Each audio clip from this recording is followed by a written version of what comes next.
Timothy Cardinal Dolan, Archbishop of New York.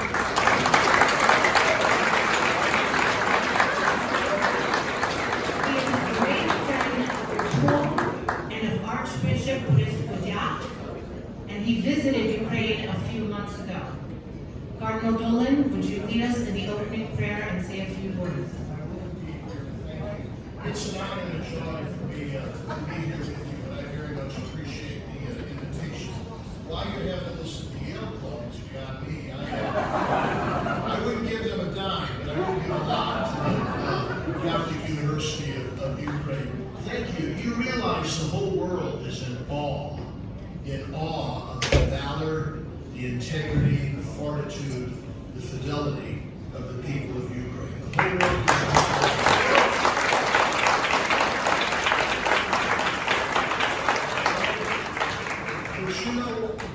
You know what drives that valor and fidelity and fortitude? And you know what drives it? It's their faith, and it's their culture, it's their family, it's their memory, it's their tradition, and those are the very values that drive Ukrainian Catholic University. So when we're supporting this noble cause today, and I'm sure honored to be part of this, thank you, we're supporting all those virtues for which this great university stands. So thank you. Thanks, everybody, for your support.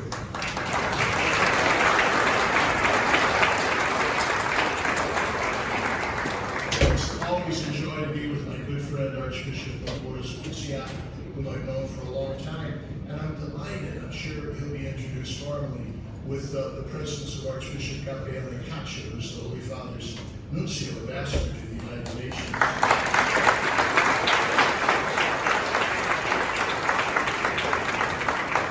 Shall we pray in the name of the Father, and of the Son, and of the Holy Spirit. Thank you, dear Lord, for inspiring that awe for the people of Ukraine. Thank you for those noble values of valor and integrity and fidelity and fortitude, which are such an intimate part of Ukrainian faith and culture. And thank you so much for the Ukrainian Catholic University that instills those, that sustains those, and furthers those. This is what it's all about. This is why our people are so strong, because of the very virtue of values that this magnificent university inspires. Continue to bless it. Bless the people in this room. Bless our university. And God bless and God save Ukraine. In the name of the Father, and of the Son, and of the Holy Spirit. Amen. And my only sorrow is you didn't have Ukrainian beer, but I'll make do a Stella Artois. Thank you all.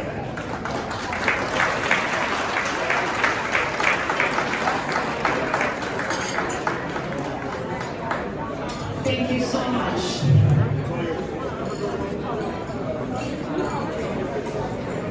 Welcome to the 19th annual Gala Luncheon in support of the Ukrainian Catholic University. My name is Viera Slovatsky, and I will be your guide through this afternoon's program, which is extremely packed. It's tremendously exciting to be here together today and to actually be able to use all 5 senses to experience being together. I have to acknowledge whose tremendous efforts over the past few years, their efforts and their successes in using Zoom and other technologies to keep this community interacting and engaged. But it is so, so, so good to be here in person. One of the ways we can help UCU students is by leading by example, keeping our minds open, curious, and thoughtful, and continuing to educate ourselves as we encourage UCU students to educate themselves.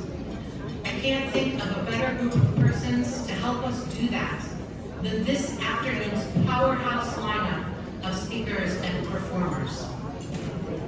Beginning with Professor Timothy Snyder. Professor Snyder has studied early today, so we're order of proceedings a little bit. I invite you to keep eating very, very quietly, and the rest of lunch will be served after Professor Snyder's talk.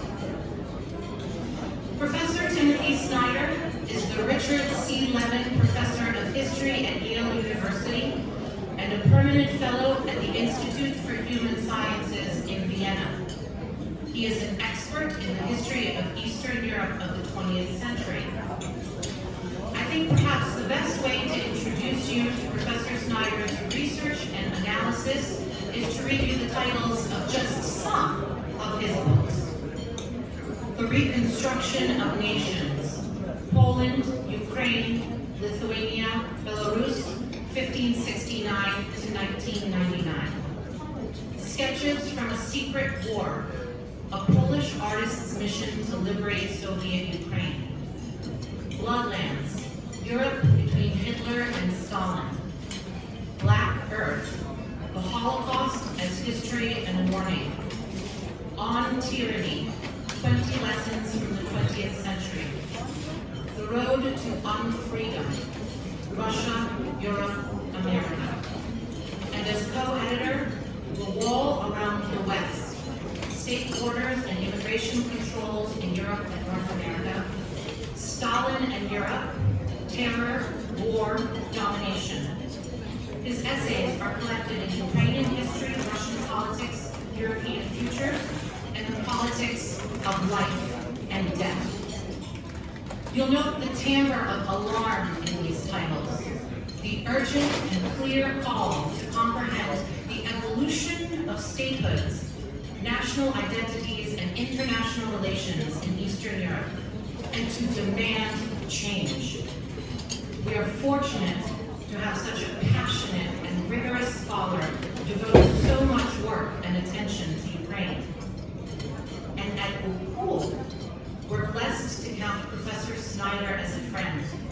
He has delivered lectures at the campus many times, and even served as a keynote speaker at the opening festivities of an academic year. Your relationship with Professor Snyder doesn't have to end today. This fall, Professor Snyder will be giving a new course at Yale titled The Making of Modern Ukraine. The lectures will be available for streaming free on Yale's YouTube channel, and through his website you can follow Professor Snyder's immense schedule of appearances, talks, and publications. But now, in this very deeply exciting moment, we have him here with us. Please help me to welcome Professor Timothy Snyder to the stage.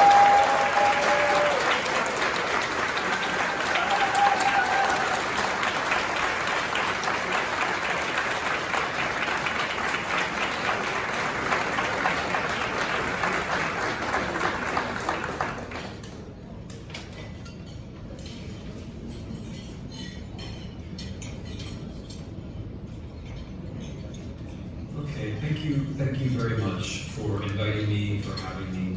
What I'd like to do is to speak to you about some things that I know you understand already, but which I think maybe deserve to be put into words. I want to speak to you for a moment about how I think we ought to characterize what Ukrainians are going through now in Ukraine. I believe the best way to characterize it, or the most economical and precise way to characterize it, is as a genocide. I then want to say a word about what Ukrainians are defending, a word about why it matters, not just in Ukraine, although that's very important as well, but how it matters to the world, how it matters to the world of ideas and ethics, how it matters to the world of politics that Ukraine is resisting. And then finally, a word about an institution which matters a great deal to me, as I said, which is the Ukrainian Catholic University, UCU. So, the word genocide is used a great deal, but it does have a very precise meaning. The meaning is laid out in the 1948 Convention. I usually don't use the word genocide in my academic work because people have different notions of what it means. But when we're discussing a war that's ongoing and practices that are ongoing, I think it's important to take this very precise legal term and apply it. Some people say we oughtn't to talk about genocide because we'll never be able to prosecute. I don't understand that. I believe that the legal term is also a human challenge. The legal term is also full of ethical content. And if a crime has been committed, especially this most horrible of crimes, we ought to be aware of it. We ought to take it in while it's happening. Not least because if we don't take it in while it's happening, we'll never be able to remember it later on. It's very important to register events as they are taking place because you can't remember the thing which you never noticed the first time around. So it won't be any surprise to any of you here when I say that the acts that the forces of Russia have committed on the territory of Ukraine are genocidal. There's no real controversy, I think, in saying that the war itself involved the deliberate destruction of members of a group. I think there's no real controversy in pointing out that the destruction of the city of Mariupol, and it looks like the death of something like 100,000 citizens of that city, is part of an effort to deliberately destroy a group. All of you will know about the deportation of some 4 million Ukrainian citizens to the Russian Federation. That's 1/10 of the population of the country, and these are Russia's own figures. To imagine the scale of that, you have to imagine the depopulation of all of New England, plus the deportation of New York, plus the deportation of Pennsylvania, every last man, woman, and child. Imagine all of that completely empty of human beings. Imagine that happening in the United States, and then you have the scale of the event which is taking place in Ukraine. If we add to that in these deportations, the Russians are deliberately taking children and deliberately taking women who they believe can be assimilated, then you're touching on another aspect of the Genocide Convention of 1948, which is the attempt to prevent births in the future. You're touching on yet another aspect of the convention, which is the forcible deportation of children, which is the 5th point in the list of genocidal crimes. So I'm not surprising to any of you when I recite these things that you all know about. You all know that everywhere territory is deoccupied, we find not only death pits, but torture chambers. And that, by the way, is genocide too. You all know about all of this. And you won't be surprised as well to hear me say that this is all intentional. So one thing that people say about genocide, and this troubles me very much more, I have to say, is that you could never really prove the intention. The problem with that is that if you could never really prove the intention, then the 1948 Convention on Genocide is meaningless. Inside the 1948 Convention on Genocide, there is of course the idea of intention, just as there is, for example, in the crime of murder. People will say, well, you could never look into someone's mind and be sure exactly what their intentions were. But that's true of any crime. That's always true. But legal specialists and psychologists and historians and others have ways of building up contexts around actions to show that there was an intention. As a historian, I can say, this is indeed sometimes difficult, but not in this case. What's surprising about this case, or what's historically new about this case, is that the perpetrators of genocide continually tell us what they are doing and what they intend. This is not like a 20th century example of genocide where we have to try to track down that missing document which actually expresses an intention. All you have to do is listen to the speeches of the President of the Russian Federation. All you have to do is read RIA Novosti or other official press outlets of the Russian Federation. All you have to know is that Russian television is owned by the state, and according to the President of the Russian Federation, expresses the views of the Russian state.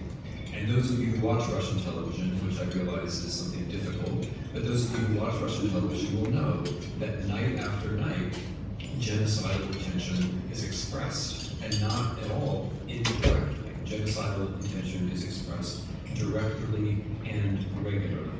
Indeed, if anything, what worries me is that what's happening is that so much genocidal intention has been expressed that we get used to it, that we get jaded, that we hear so much of it that we think, well, I don't want to believe this is really genocide, and I'm really a bystander. Therefore, I want more proof that this is genocide. And so then the standard of what's genocidal intent and what's genocide goes up and up and up. But I just wanted to say very calmly, it's quite clear that acts of genocide have been committed. It's quite clear that the intention is present. There's so much else that could be said about Ukrainian resistance, but I think this word genocide helps us to describe what Ukrainian resistance is against.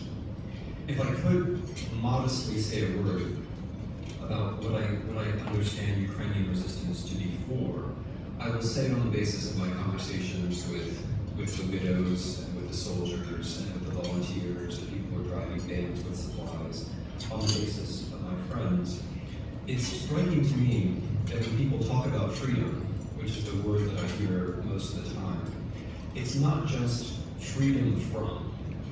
It's not just we need to be out from under the Russians. It's not just that we need this war to be over. It's not just that we need this genocide to stop. When people speak about freedom in Ukraine, and I mean this literally from the president on down to people who are kind enough to talk to me from their bombed out houses, it's very striking that they talk about freedom as being in the future. The freedom to continue things that were going well. The freedom to take a country which was doing better and make it do still better. The freedom to have variety in life. The freedom to imagine that your children will have more interesting lives than you did. That sort of thing. Not just getting the bad things out, however horrible they might be, but having freedom in the sense of being able to continue to make things better. This is very striking to me in what people said. It's also very striking in what people do. So I spoke of civil society before, which can sound like a kind of abstraction. What's civil society? We're civil society. Well, who is civil society? Groups of people who get together horizontally to do things together to support one another are civil society. And of course, one of the reasons why the Ukrainian army is doing so well is civil society. The habit of cooperating where the government is not. Filling in all the niches, filling in all the gaps, doing the things that the government can't or won't do. All of those young men and women driving vans, all of those young men and women collecting funds, collecting things. That is part of the secret of why Ukraine is doing so well. But it's also an idea of freedom. That freedom isn't just about me being by myself, not being bothered by somebody else. Freedom is also my ability to cooperate with other people to get things done that I couldn't do on my own, all by myself. So civil society in that sense represents freedom. And of course there's also the idea, which I find very important and very resonant here, the idea of freedom of speech. Freedom of speech. So in this country, we often think freedom of speech means going to somebody else's university campus and saying the most obnoxious thing you can think of and waiting for a reaction. And I think that's a sign of our frivolity and our decadence. That my right to go to another university campus and say something appalling may be legally protected somewhere in the penumbra of freedom of speech. But that's not what freedom of speech is actually about. Freedom of speech is actually about taking risks. That's what it's there for. The longest and strongest tradition about freedom of speech, which goes all the way back to Euripides and passes through such thinkers like Havel, who I talked to Zelensky about, says that freedom of speech is about speaking truth to power. That's why we have freedom of speech, to speak truth to power. It might mean that other things are protected, but what freedom of speech is essentially about is speaking truth to power. So when I think of, for example, President Zelensky saying just as the war began, coming out in front of one of his offices with his crew, and saying, "President тут," right? The president is here. That's freedom of speech in a sense. It's true, but it's also taking a risk. It's taking a bodily risk. It's true, and the assassins were in Kiev. It's true, and the bombs were falling. And that is a reminder to us also about what freedom is about. So this begins the part of the talk where I say what I think Americans actually owe to Ukrainians, because I think we owe to Ukrainians this reminder that not only freedom of speech, but freedom more broadly, and indeed democracy itself, depends upon a certain kind of ethic of taking risks. We had got, or many of us had got ourselves persuaded, indeed mesmerized, by the idea that we are free because of who we are, which is not true. That we are free because of something that some larger structure does for us. There's capitalism, therefore there will be democracy. Not true. We're free because of some kind of historical trajectory which we will just ride on, some arc of history. Not true. You're always working against the arc of history. You're always working against the larger structure. As Frederick Douglass said about freedom, it's always a struggle. If it's not a struggle, then it's not about freedom. We've had 30 years of far too many Americans and far too many people in the West in general thinking that democracy and freedom are something which will just be brought along for us and that we will just ride along on. And what did that mean? It meant that in February of 2022, when Russia invaded Ukraine, too many of us in Europe and the United States thought the same thing that people in Moscow thought. We all thought the Ukrainians will run. The Ukrainians won't fight. How could they possibly resist? How could they possibly stay? Because if all you think matters are the larger factors, then when the larger factors turn against you, what are you going to do? Of course you're going to run. But it's not about the larger factors. It's not about the larger factors. Freedom and democracy can't give out the larger factors. They have to give out people who are making difficult choices on the basis of some ethic. And that ethic is that the people should rule. We say the word democracy over and over again so that it loses any semblance of a meaning. But that's what democracy means. It means that people should rule. They don't by themselves. No larger force brings it about.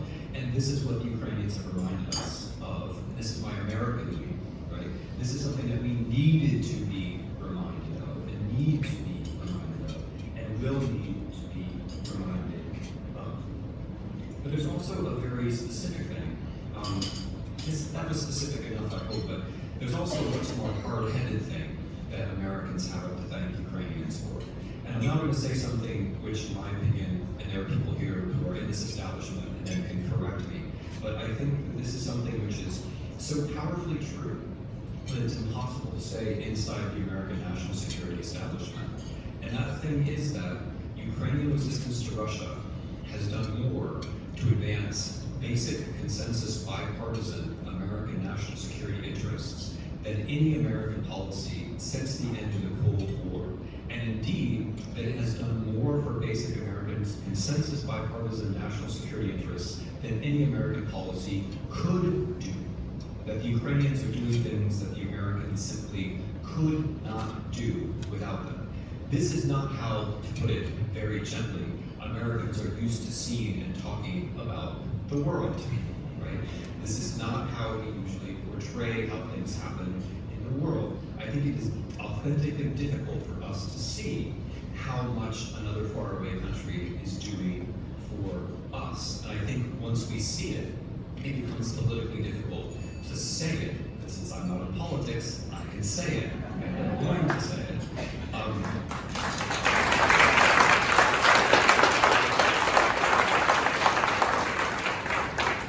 I assume you're all applauding about my promise not to go into politics. That's very sweet. So let me try to be precise about this. And I say this as somebody who works on the history of strategy and works a bit on the history of war and international relations. What people agree about is that the great danger of the 21st century is the American confrontation with China. That's not something the Republicans or the Democrats say, it's something that they all say. And what is the place where that conflict will come to be? What is the military flashpoint? Again, everyone agrees, not Democrats, not Republicans, everyone agrees the flashpoint is Taiwan. And what has just happened to make that flashpoint suddenly seem much, much less dangerous than it was before? Ukrainian resistance to Russia. Everybody always fights the last war, and that includes the Chinese.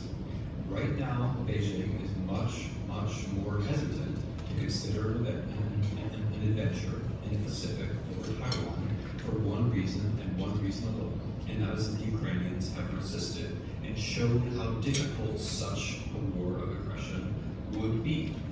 With this alone, by making this scenario much less likely, the Ukrainians have made an American-China confrontation and a really major war much less likely. They have also, by the same token, made a real nuclear war much, much less likely in our lifetimes, in the lifetimes of our children. I do not think Ukrainians are getting enough credit for this, and it seems to me that it's very important. And incidentally, it's not something the Americans could have done by themselves. Likewise with Russia. Everyone who works on China in the administration will tell you China is so much more important than Russia. You guys are distracted by Russia right now. But let me tell you, China is the real thing. But how do you get to China? What the Ukrainians have been able to do is not only make the scenario for war less likely, but they've also made it much harder for China to use Russia to provoke the West, which is what Russia is there for. Russia is there to do the things for China that China wants to say it wouldn't do, would never do. Now Russia has been exposed as weak, and Russia has been exposed for what it is, I think, for many people anyway, legally and morally, which means that its value against Europe and the West generally as a Chinese cat's paw has fallen catastrophically.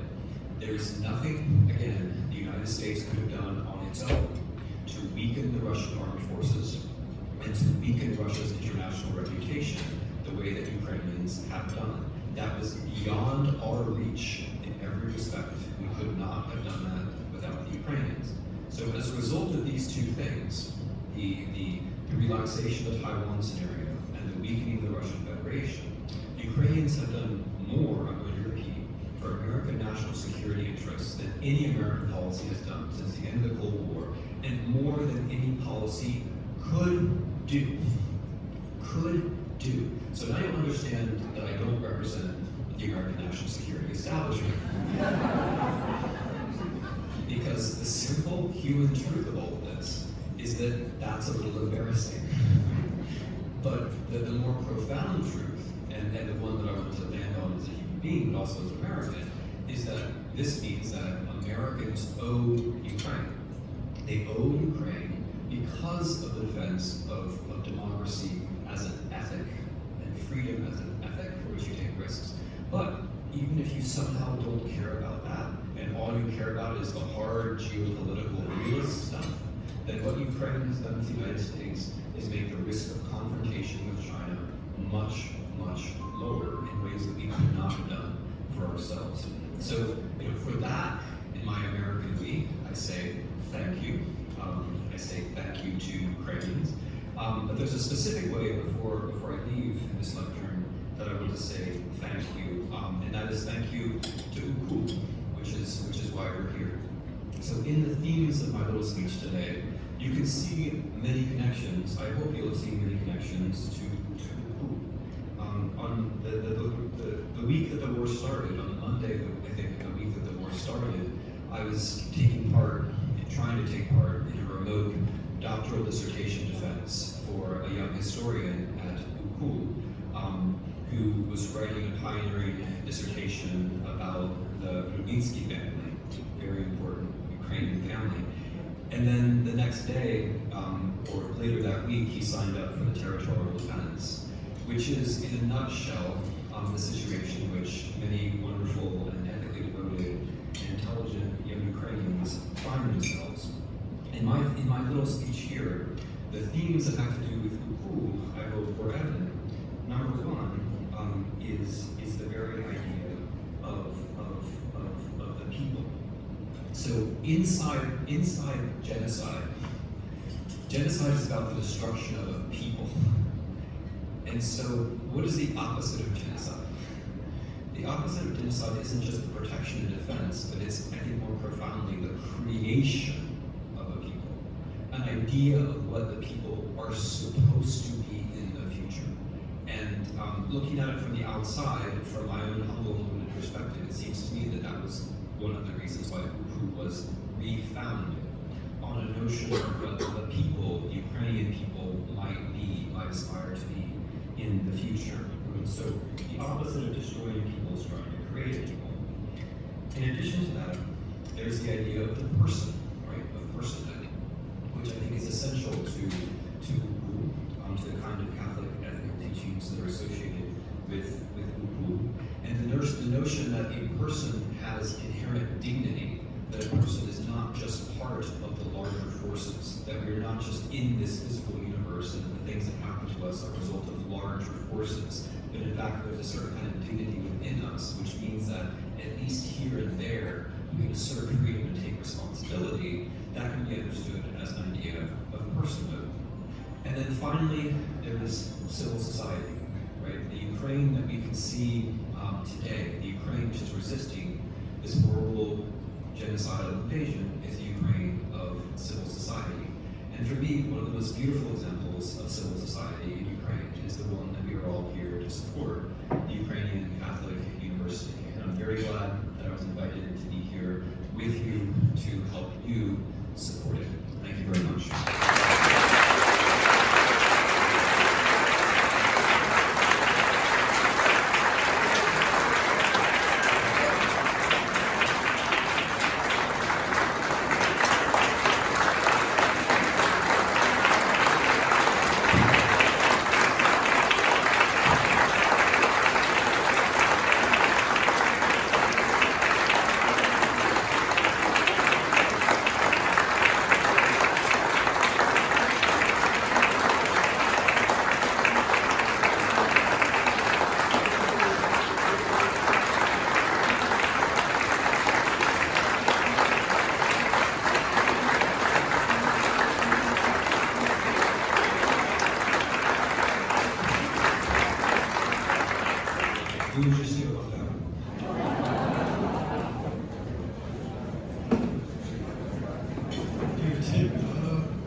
Here present and 50 or 60 million Ukrainians in the world, you become a teacher for all of us and somebody that gives hope. And I think you can be assured of our great love, our support, and our prayers. Tim Snyder is a historian with a very broad range of sense of what most historians focus on. But there's something else. He is somebody that really looks at the human heart, human person. It's not statistics, it's not just concepts, but it's people. And I think your presence here is a sign that you've come here to be with his people and to encourage them to support the university, but also to encourage all of us that there's something very special going on in this community. Our community chose the mentally handicapped, the most marginalized. You all know this, right? They're in the center of the identity of the university. If not, I'll explain later. In many ways, Ukraine was that marginalized, handicapped person. The person that Jesus goes to first. And not everybody flocks to the handicapped, to the marginalized, to the poor. You're leading many people, whether it's presidents, whether it's intellectuals, whether it's just people of goodwill that have never heard of the issue of the people. You're leading them to touch and hold hands with the poor, and I want to thank you for that.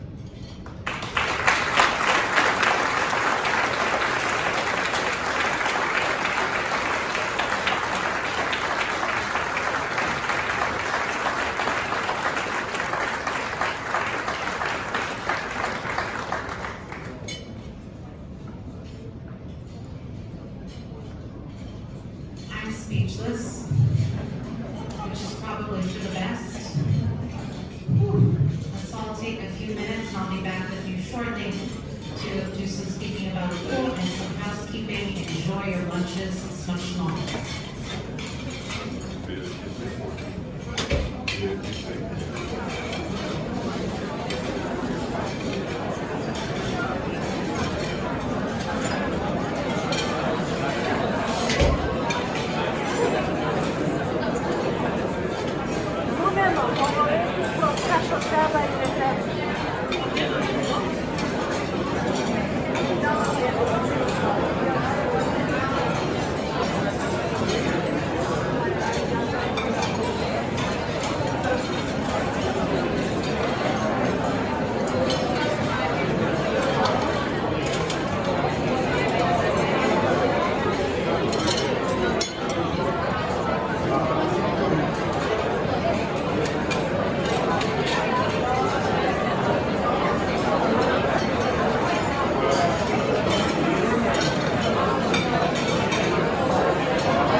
This event was sold out more than 2 weeks ago.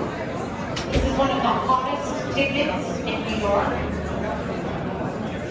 We wish we could have included everyone who wanted to partake. This tremendous show of enthusiasm and support is so deeply, deeply moving. And we need this support now more than ever. All of us are painfully and constantly aware of the war in Ukraine. But amid all of the horror and evil, there are signs of resilience, of hope for the future, of commitment to the dignity of the human person, that give us the sense that Ukraine is not just fighting for its survival, but for the breakthrough moment that sees it determined to achieve everything that generations of its people who dreamed of true freedom have aspired to. A just society where citizens can determine their own futures. A society with respect for each other and respect for human dignity at its core. The Ukrainian Catholic University has long been a source of hope. UCU has embodied a commitment to the dignity of the human person since its inception in 1928 by the wise, righteous, ecumenical, and saintly Metropolitan Andrei Shepsetsky, and renewed with its rebirth in the early 1990s by an inspired team of idealists, many of whom are with us today. In the early 20th century, the faculty and students of the Lviv Theological Academy, as UCU was then known, were among the thought leaders of Ukraine that was caught in the middle of 2 world wars. Upon its revival in the 1990s, UCU again became a catalyst of positive change in a country emerging from decades of ruinous, authoritarian, and atheist rule. UCU sought not only to educate but to form individuals who would restore the values and sense of human dignity which had been lost during the time Ukraine lost statehood, was occupied, was swallowed up to be part of the Soviet Empire.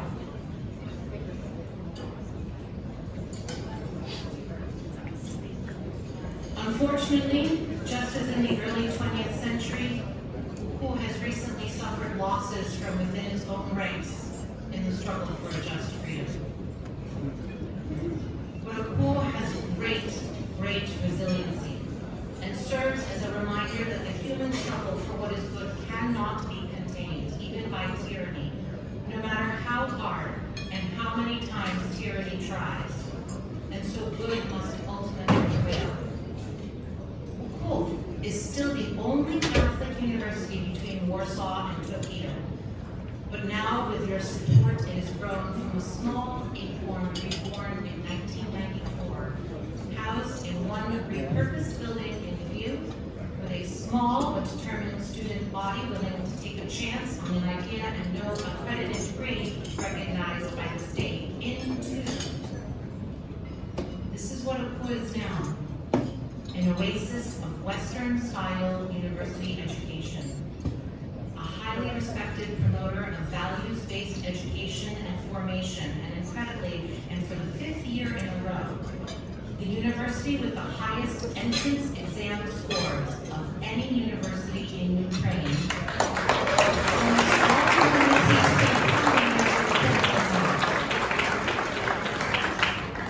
Your support over the years has made this possible. Thank you, and congratulations.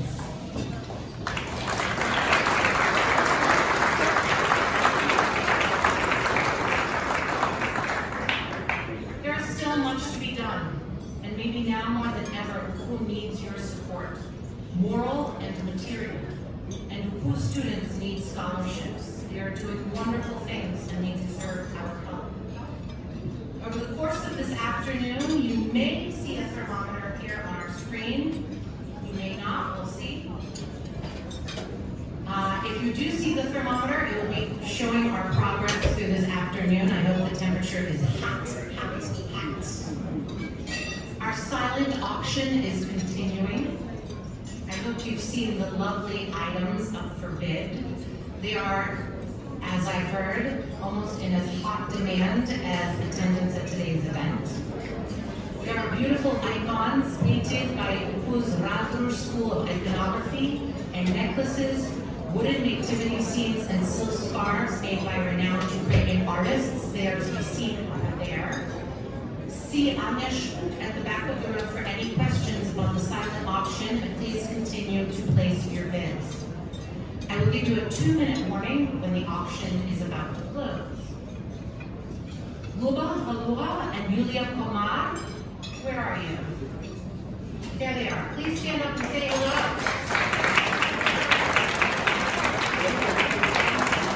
These wonderful women are collecting donations. Donation cards and pledge cards are on your tables. Please use them. Oles Kuzma and Ola Zarichinsky from the UCU Foundation are here to answer any questions you have. There's Oles and Ola. Please speak to them about pretty much anything, but especially how you may help or someone you know may help. If you haven't signed up for our door prize raffle yet, there are cards on your table for that purpose. Fill them out. Ola will come by and pick them up. Easy breezy. You can win some nice wine or cool local items just for sharing your contact info with us.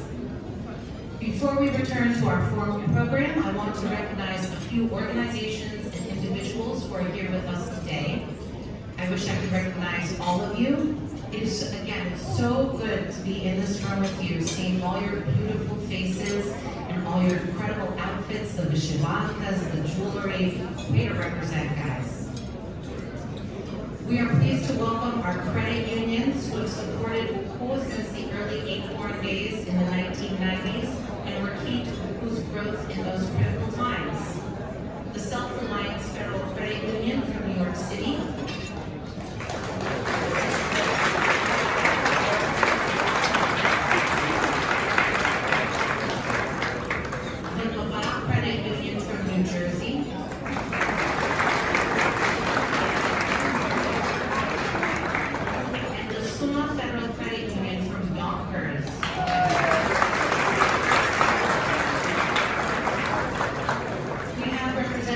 from the Ukrainian National Women's League of America, UCU Ukrainian.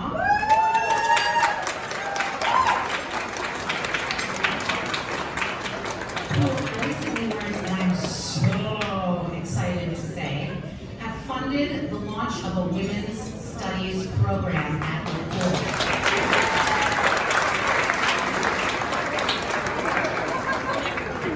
We have Taras and Sanya Ferentzevich representing the Broadly Led Veterans Association, which funded studies for the cool and liberation movements in Ukraine.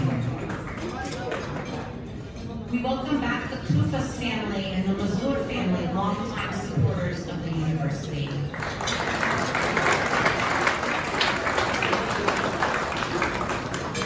We welcome representatives of Razor for Ukraine.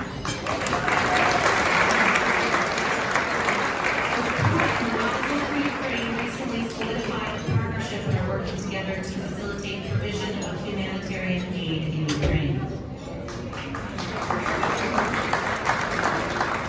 We welcome the revived Soldiers Organization and its founder, Irena Beshuk-Kasidio.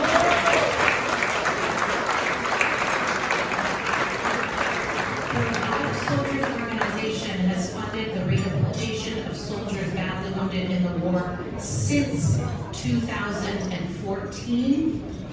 Their work has taken on a whole new level recently. We welcome Roman Morodensky, one of the soldiers undergoing treatment in the center.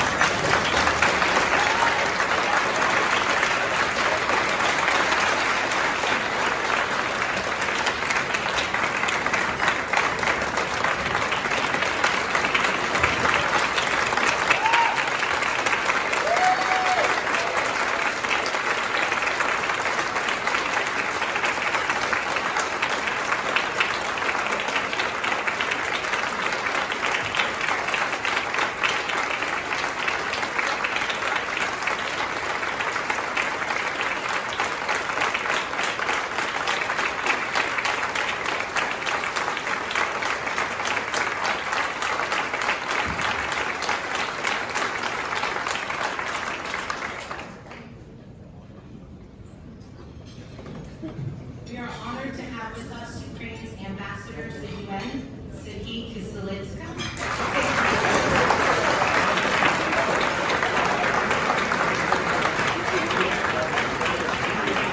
We greatly appreciate Ambassador Kizilitska's passionate and eloquent advocacy for Ukraine. Thank you, Mr. Ambassador.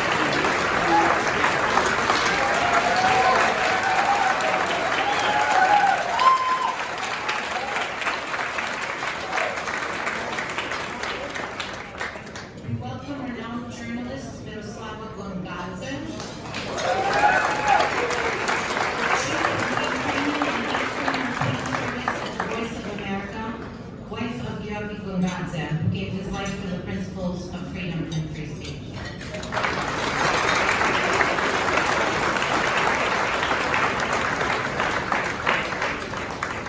We are very honored to have with us the papal nuncio and permanent observer of the Holy See to the United Nations, Pope Francis's personal representative to the United Nations, His Excellency Archbishop Gabriel.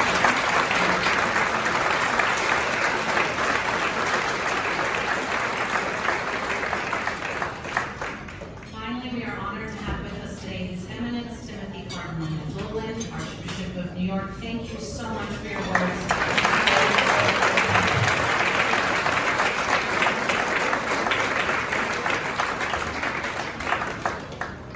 And of course, we must thank the New York Friends of Cool Committee.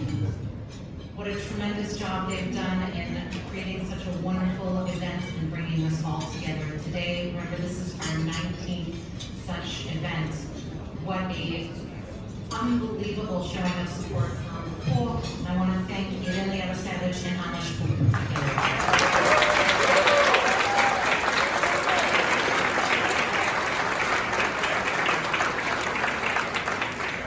Please to enjoy the rest of your meal.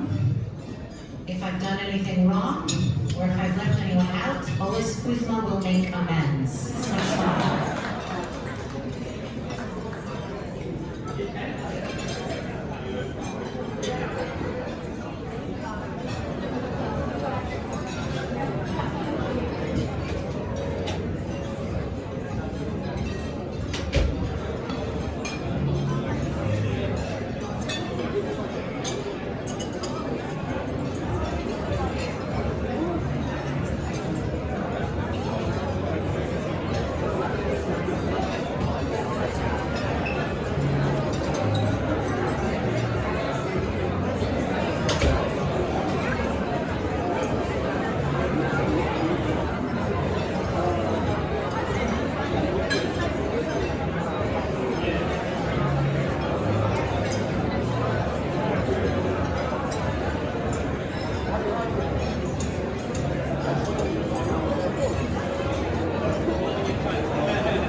see all of you here. I first want to start by thanking our wonderful and charming MC, Vita Slobodska, for a fantastic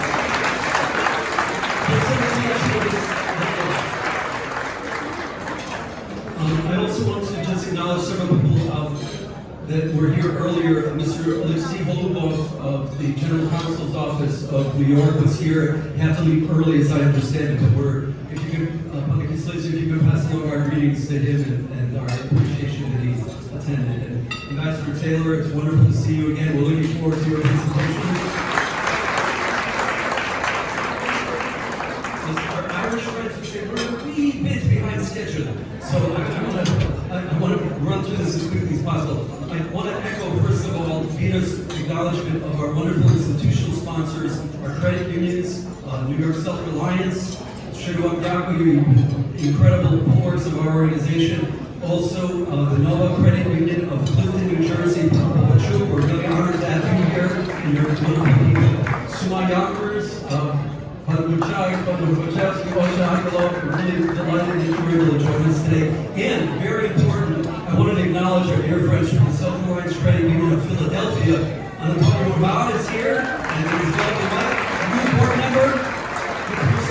We love her dearly, and we're delighted that she's helping to rejuvenate our board, so that's very exciting. And also Pana Sandurski, I don't know where, there you are, Aspen Sandurski. Very important, I just wanted to touch on this briefly. We're very grateful to all the credit unions. You've all done incredible work, you've all been incredibly creative in your support of our work. The Philadelphia Credit Union is one of our newest supporters, and we're very grateful for a multi-year commitment they've made to support our law school. How many of you knew that there was a law school at UCU? All right, a few, yeah. But in any case, and we're very grateful to your credit union for the support of our financial literacy program and also our legal law clinic, our community law clinic that's done pioneering work to support parents that have been supporting, have been fighting the front lines to make sure that they're fully acknowledged. We're also grateful to our friends at Meast, a very valuable logistics company that I know many of you are aware of. I'm not sure where they are.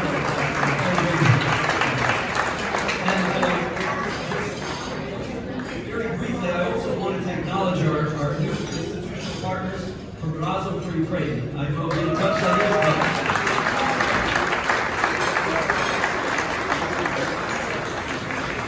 and this youthful-looking table over here, so you can tell they're younger than the rest of us. So, but this is the first year that Razom has been able to attend our program in such numbers, and we also received a very generous gift of $15,000, which we're very grateful for your support.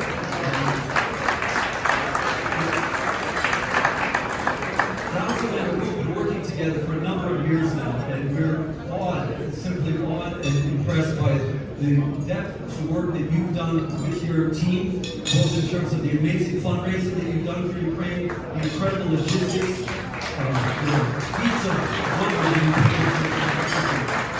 And in July of this year, we entered into a formal memorandum of understanding with UCU, because we're very proud to provide you with facilities. Our campus has been your hub, your base of support. And again, we're very, very grateful for everything that Razom is doing. Two other quick things, and this is just strictly editorializing. I'm going to keep it short. I had the pleasure with several of our members and supporters to be at the Razom and the Ukraine Coalition Action Summit that was held in September. And I was telling my friend Andrei Filipovich, I've never been so happy to feel so old in the Ukrainian country, because you guys did an amazing job. Imagine 90 meetings with people with offices in Congress in one day, 90. Or was it 100? Did you get 100? One day. So this is a whole new level of advocacy that's happening in our community, and all of you should be very proud of. And I know we're really cooperative with other individuals, so we really want to acknowledge the work that you've done.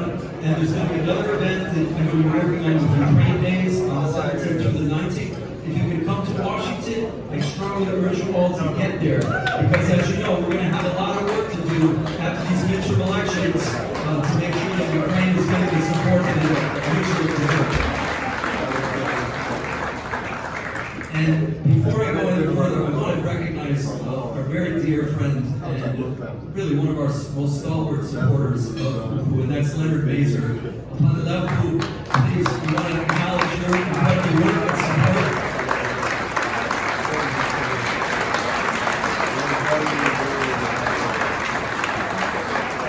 And my son Michael, who's joining us today, we're very grateful for Michael's attendance.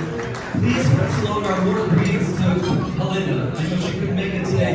Tell her we're thinking of her. We hope she recovers fully from her little accident last week, and we really want to wish her all the best. And then finally, Mariana's eyes were graced by the presence of our friends from the World Federation of Ukrainian Youth Organizations for going to Mariana's here today, representing executive. So we're very honored to have all of you here. Now, we could be here talking at length, and I don't have anybody to give me the signal that I need to cut my comments short.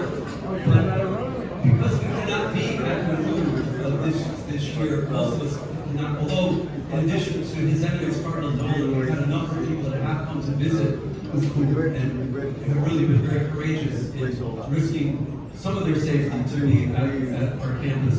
But to really get a flavor of what's happening, you really need to see it in action. And so every year, our beloved friend, Dorothy Dula, does a great job of organizing a beautiful presentation of what's happening at UCU today. And so I'd like to, at this point, introduce this very moving video. You may need your napkins and your handkerchiefs because this is a very piece of work. Again, thank all of you who made contributions. Whether large or small, they're all incredibly impactful, they're well leveraged, and I want to thank you for your support. And now, without further ado, I believe that we're about to show the film. Ramona, is that right? People coming? Okay. So please sit back. I want to draw your attention to the main screen and to thank you for your support and participation today.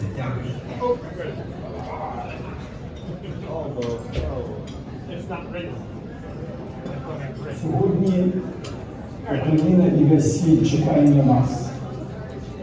Українці сьогодні молодці.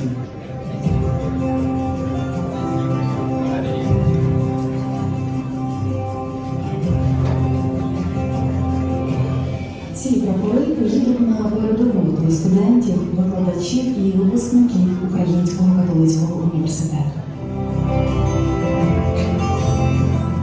Євген у мене викладав історію великих людей. Така хороша, цікава людина, і от він зараз там, він захищає.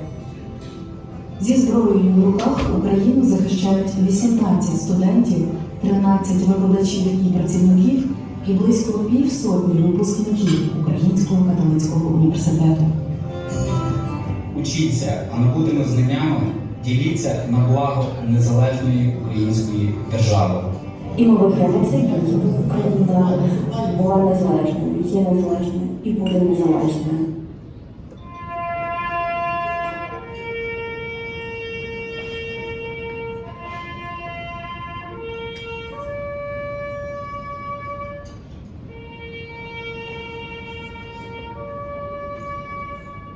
Десятеро членів нашої спільноти віддали своє життя за те, що ми сьогодні могли жити українським народом.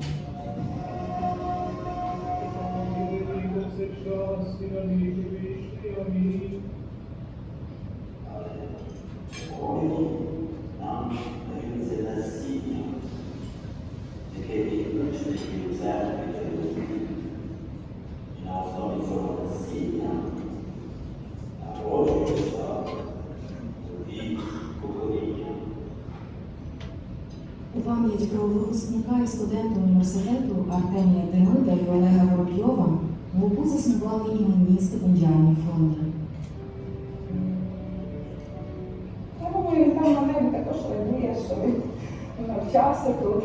Я думаю, що він радіє, що є стипендія на його честь, тому що стипендія – це можливість якійсь дитині, яка не має коштів для того, щоб заплатити, отримати дуже якісну освіту. І не лише освіту, напевно, змінити своє життя.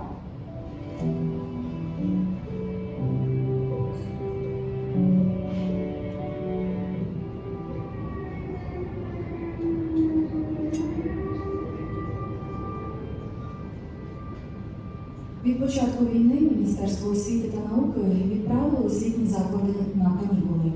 УПУ на канікули не пішов. Тому що ми свято переконані в те, що в час війни не може бути жодних канікул. Ми оголосили про те, що вже з минулого тижня, коли розпочалися повномасштабні бойові дії, що ми не припиняємо навчальний процес, ми його перетрансформовуємо в дуже практичні справи. Університет зайняв проактивну позицію. На території студентського містечка запрацював логістичний волонтерський центр. We wanted to create an opportunity here for all the refugees and students locally to serve soldiers and people who got damaged because of the war. See, this is wonderful. I see the people of Ukraine welcoming the refugees. I see the people of Ukraine giving them room in their homes, like you do here at the Catholic University of Ukraine. And I see the people of Ukraine who say this evil will not have the last word. Light, not darkness, life, not death. And so I am encouraged, not depressed, here in Ukraine. Понад 30 тонн гуманітарної допомоги волонтери УПУ доправили туди, де була найбільша потреба. Тому що насправді можна там нової пошти щось написати, але це не те. Коли ти приїхав, коли ти їм подякував особисто якусь роботу, коли ти щось приніс важливе, і вони емоційно висловлюють своє дякую. Тобто відчувається ота єдність, сила. Волонтери роблять термоакумулятори, плетуть маскувальні сітки в бомбосховищах. Спільнота університету збирає кошти на авто для військових та медичних підрозділів. Студенти-волонтери проєкту SafeArc.UA фіксують втрати культурних цінностей України, а також шукають ресурси для їхнього відновлення.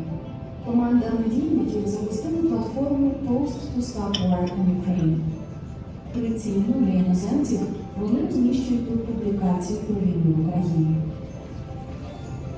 Студенти і викладачі факультету прикладних наук долучаються до заходів кібербезпеки. Особливо важлива ділянка волонтерської праці в УПУ – забезпечувати військових і цивільних медикаментами і медичним обладнанням.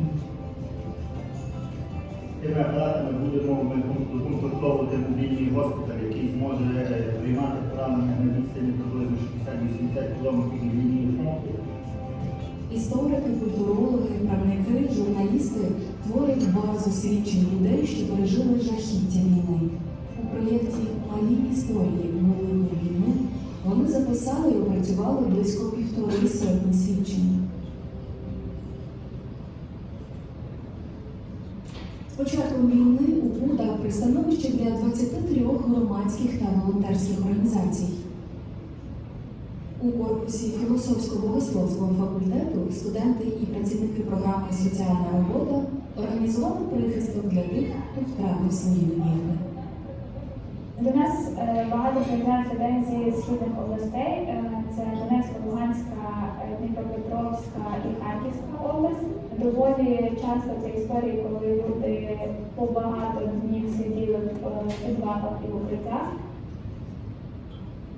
Тому що це дуже болючий досвід, але це вирішальний час для України, і я просто тішуся, коли бачу, що студенти своєю працею і своїми знаннями впливають на долі людей. Студенти програми «Соціальна робота» допомагають військовим проходити реабілітацію. От приїхали, лежать, думаю, це вже кінець життя, я не можу робити. А мені треба дати йому ту надію, що він зможе і рубати дрова, і якось працювати, і що є життя там поза лікарні, і що він зможе це зробити. Цьогорічна випускниця УПУ Орися Масна пройшла свій шлях від волонтерської праці в університеті до служби в батальйоні госпітальєрів, де вона рятує життя військових безпосередньо на полі бою.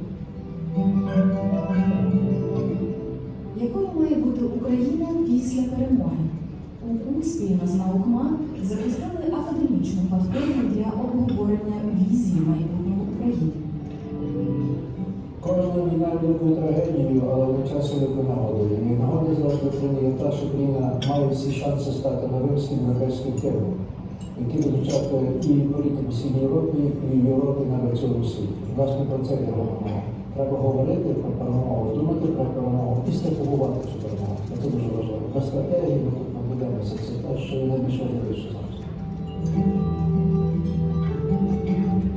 З вересня університет повертається до навчання в аудиторіях. Незважаючи на війну, УКУ знову відкриває свої двері для обдарованих молодих людей з цілої України. Середній конкурсний бал поданих заявок на бакалаврські програми залишається найвищим в Україні. Кількість вступників, які отримали стипендію у порівнянні з минулим роком, зросла майже вдвічі. Побільшало і студентів з-поза Галичини. Після 2 років пандемії, після жахливих перших місяців воєнного стану, нам потрібно вже бути разом. Разом маємо боротися за перемогу. Разом маємо свідчити, маємо бути тими свідками, які мають впливати на інших, які мають додавати іншим сили, енергії, віри в перемогу, віри в Бога, віри в другу людину. Разом ми переможемо все.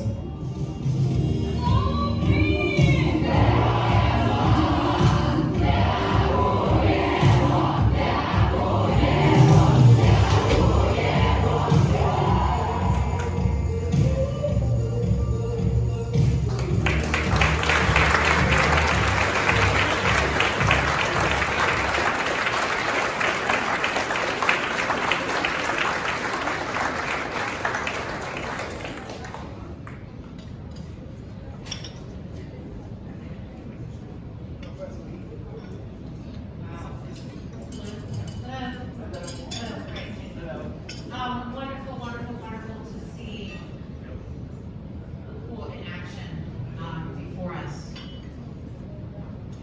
Amazing. Today is just one amazing moment after another, and I have a tremendous pleasure and privilege of introducing the next moment.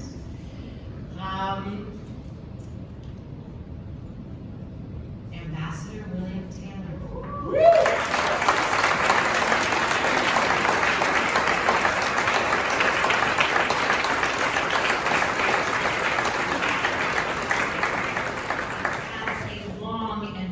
Distinguished history of military and diplomatic service. This is just an overview. Let's begin with the early days, graduation from the U.S. Military Academy at West Point, service in the United States, Vietnam, and Germany with the 82nd Airborne Division, the 101st Airborne Division, and the 2nd Cavalry Regiment. Ambassador Taylor was awarded the Combat Infantryman Badge, a Bronze Star Medal, and an Air Medal with V for Valor for his heroism. Following this, yes!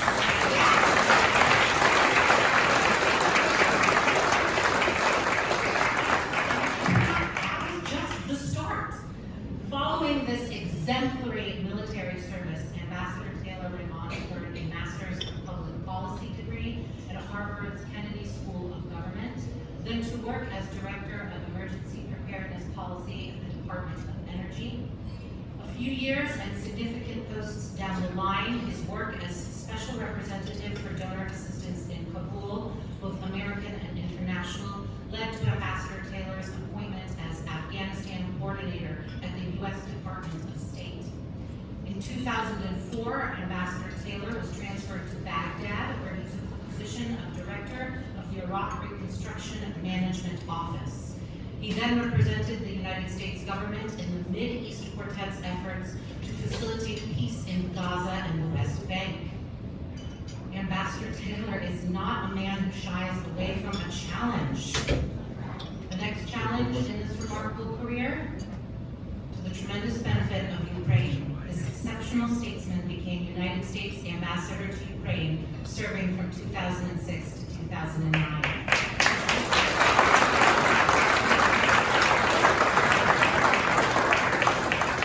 During this time that Ambassador Taylor first encountered UCU, he has become an important friend and supporter, visiting the campus in Kyiv and addressing the UCU community in Kyiv. 2019, Ambassador Taylor returned to Ukraine as charge d'affaires ad interim for Ukraine, which means a man who steps in when there's a crisis. Ambassador Taylor currently serves as Vice President, Russia and Europe at the U.S. Institute of Peace. Recently, he has made many public appearances and written articles commenting on the war in Ukraine. Ambassador Taylor's intimate knowledge of Ukraine and his extensive diplomatic experiences provide him with a unique perspective. I'm absolutely thrilled that he's here with us today to share his insights. And back to you, Taylor.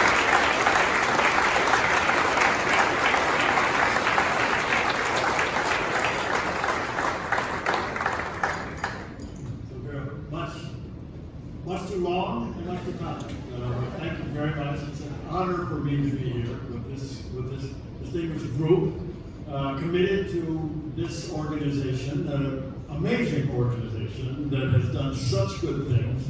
Great description of the kinds of things that are going on right now in Ukraine by both the school as well as the alumni and the students. So I'm honored to be here. And I'm here to express my support for UCU and all that it's doing, but also to express support for Ukraine, not speaking for the U.S. government, but I talk to the U.S. government a lot, and I can say that the United States is strongly supportive of Ukraine, is supportive of victory in Ukraine.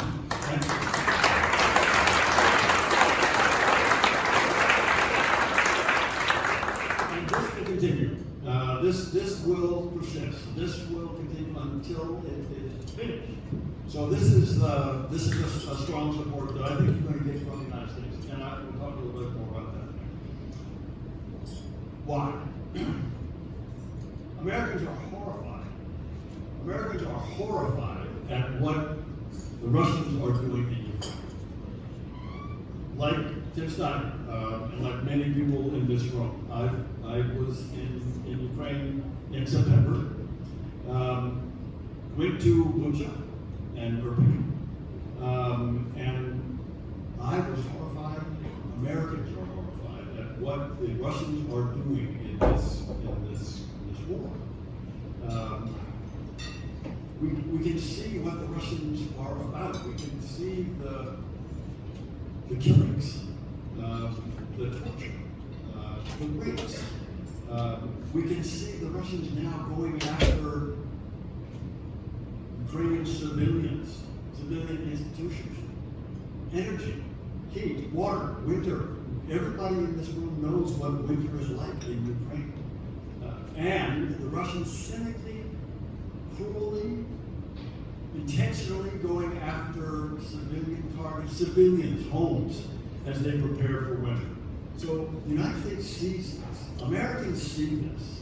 And that's why there is this support that will continue. We know that the Russians don't stop when they take over someplace. We know that the Russians do not stop. We look at the history. Ukrainians know the history of Russia much better than Americans do. And Ukrainians, like other East Europeans, know what the Russians are about over 300 years. This is not something that's just on the table. This is something that the East Europeans, once they were allowed to, moved to NATO. Why? Because they knew what the history of Russia was and what the threat to them was. This threat that the Russians pose to Europe is what the Ukrainians are fighting. The Ukrainians are fighting on behalf of Europe, fighting on behalf of the United States, fighting on behalf of values that we hold dear. Jim Snyder talked about freedom. The Ukrainians are fighting for their own freedom, and they're fighting for ours. And we know that has to be done. It has to be done. And that the support that we provide to the Ukrainians is in that vein. That's what its purpose is. We also know that we have to support the Ukrainians because freedom, individual rights, sovereignty, democratic values don't come themselves. They don't arrive themselves. Without a struggle, without a force, without pushing, without a serious struggle to defend these values, they could be lost.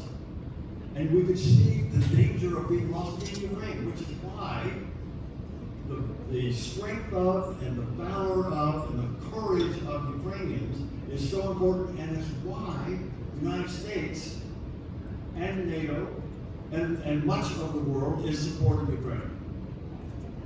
It's that commitment. It's that commitment that we see among the Ukrainians in the first instance that we have to support, that we're going to continue to support. The United States recognizes that there are other challenges in the world. We talk a little bit about China. China is the long-term challenge.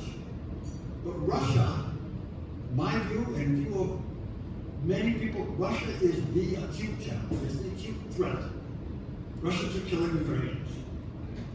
Russians are killing people, individuals. We see that every day. The Russians are the threat that we need to fight and defend against right now. And that is why, again, we are supporting Ukraine in this fight. Ukraine is defending us and defending Europe. And that's why I believe that the United States will continue to support that. With our support, Ukraine is winning on the battlefield. Ukraine is winning. We saw this around Kiev at the beginning of the war. We saw the Russians trying to come down, and Tim Steiner talked about this, trying to come down to somehow get rid of President Zelensky. They failed. Ukrainian military pushed them back. Ukrainian military pushed them back Kharkiv, Izium, Liman. We see the Ukrainian military amazing success. Ukraine is winning on the battlefield. Yes, the U.S. support, U.S. supply, U.S. weapons, ammunition, that helps. But the real fighting, the real reason that Ukraine is winning on the battlefield is because of Ukrainian bravery. And we have a representative here in the room.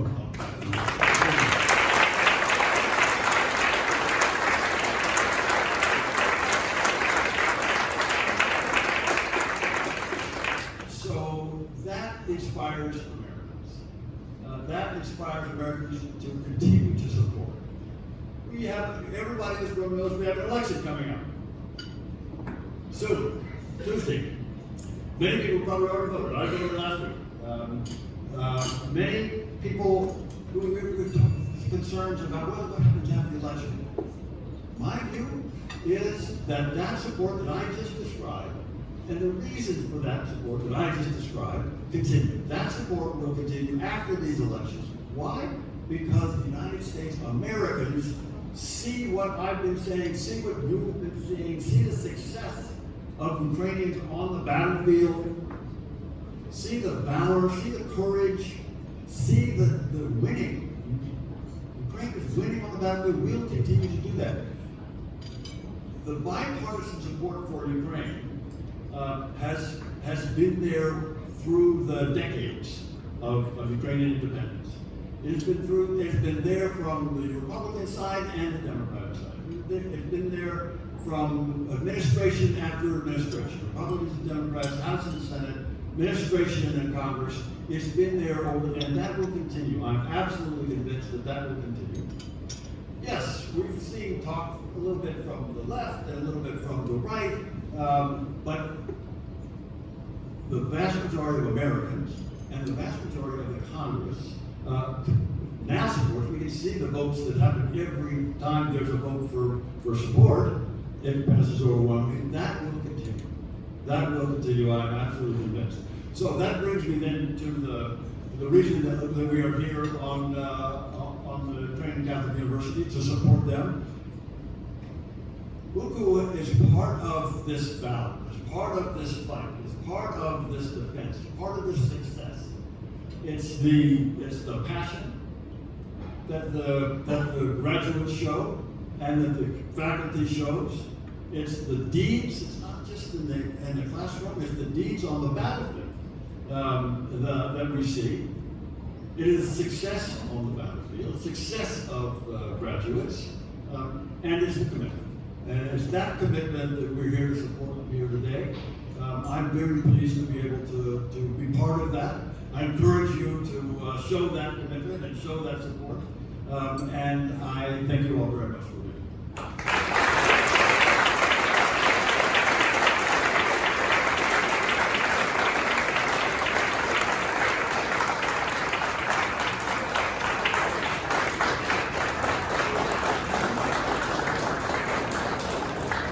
Thank you. I feel lightened somehow and hopeful. Thank you for that. Yes. And now it's time to take a little musical break. I myself am a singer, and I'm going to sing. And I have the tremendous privilege of bringing up my dear colleague, Pavlo. I'll say a few words about the incredibly impressive Pavlo. He was born in Kiev. He made his professional debut playing Mozart's 20th Piano Concerto with the Kiev Chamber Orchestra at the Kiev Philharmonic Hall at age 12. Yeah. As a recitalist, chamber musician, and soloist for orchestras, Pavlo has traveled the world, performing in North America, South America, Europe, Asia, and Africa. That leaves just 2 continents as yet untouched by Pavlo's artistry. Pavlo came to the attention of members of the New York Friends Committee in February 2014. He was at Columbus Circle outdoors, wrapped in a Ukrainian flag and an instrument wrapped in a Ukrainian flag, performing Ukrainian songs in what he has described to me as protest with piano, which for musicians is how we do. In the years since, Pavlo's musical focus has shifted and sharpened, taking on a purpose of great significance. Pavlo is bringing the unheard works of unheard of Ukrainian composers to the fore. He seeks out compositions of Ukrainian composers silenced by the Soviet regime and researches their stories, bringing these creators and their works back to life in performance and in recordings. When you get home, I strongly encourage you to listen to Pavlo's CDs, which are available on all streaming platforms. He and I will do 2 songs, then he'll speak and do a solo piece, and we'll do 2 more songs. Pavlo.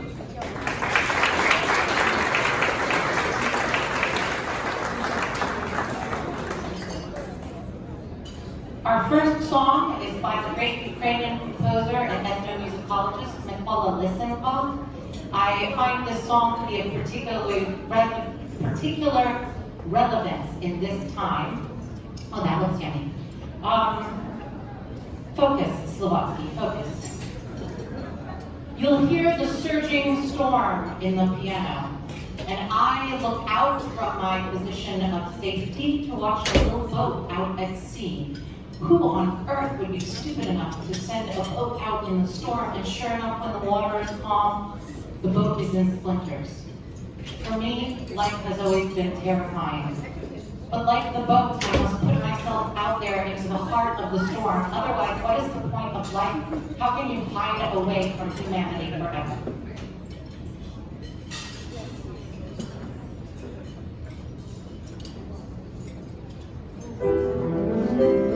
Thank you.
This is a love song, but everything changes when we're at war.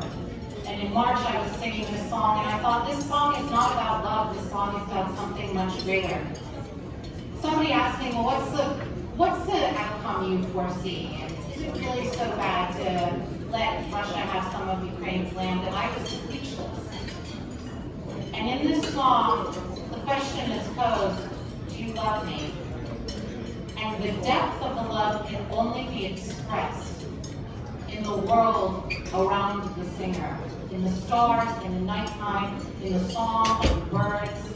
And if that land is taken away from Ukrainians, there is nothing for us left. And in this song, there is nothing left. The sun is extinguished, and there is but a burial mound.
bit unusual to not see you from behind the piano.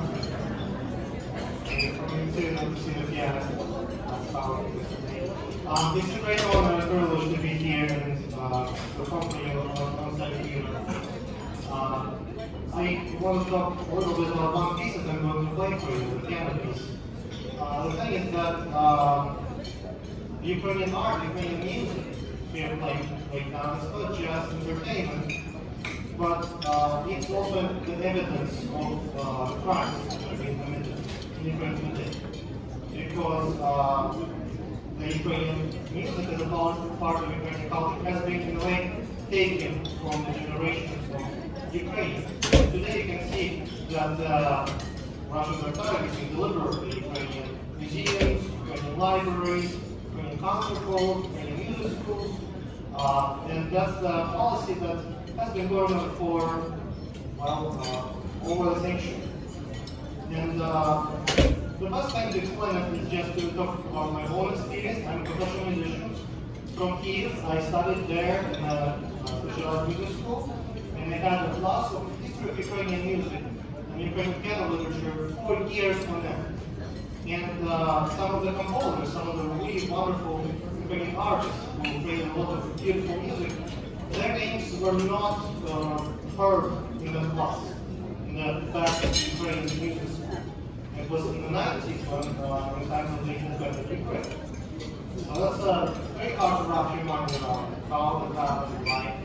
Well, because of those policies of deliberate silencing of Ukrainian artists, deliberate destruction of Ukrainian artwork, and the Soviets back then were really good at that.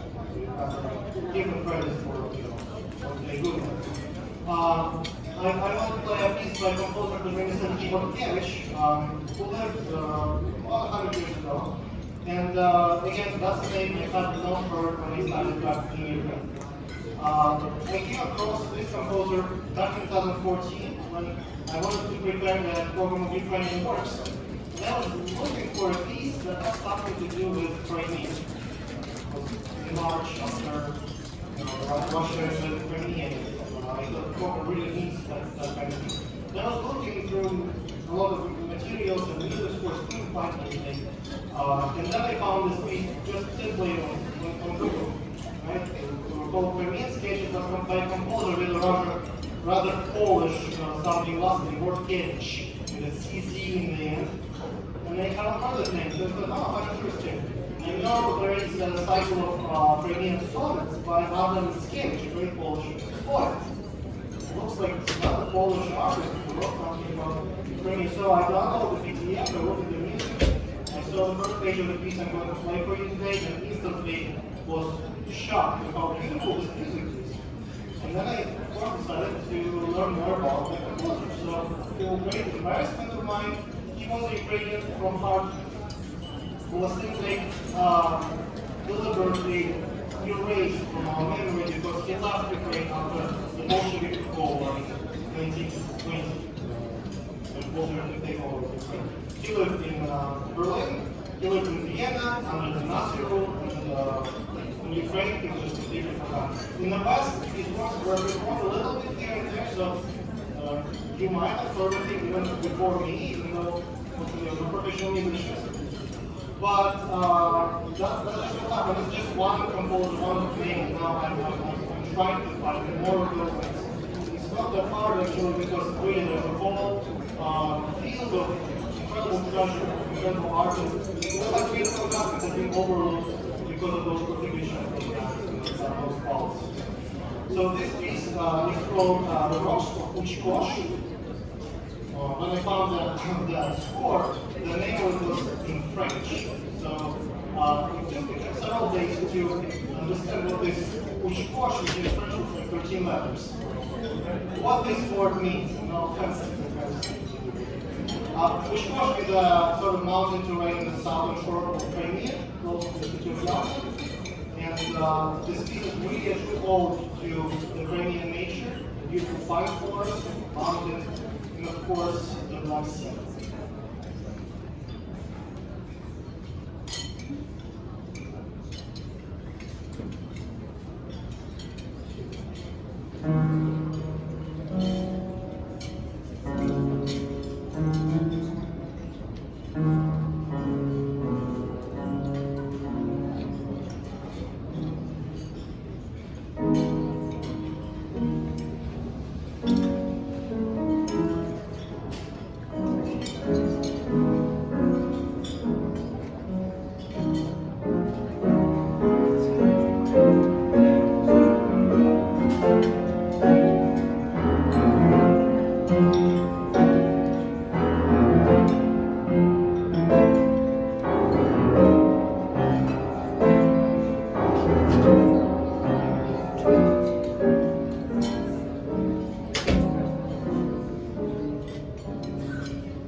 song for you.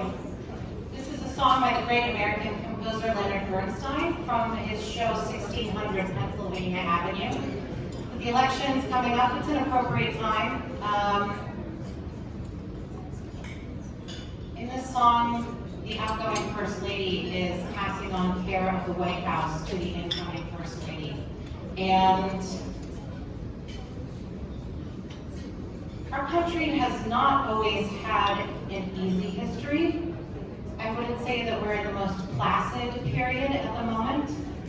But one thing I think all Americans can agree on is the importance of appreciating, caring for, and protecting our freedoms. And that's what this song is about.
continuing to research, perform, love Ukrainian music, I hope you'll stay in touch with us through our websites.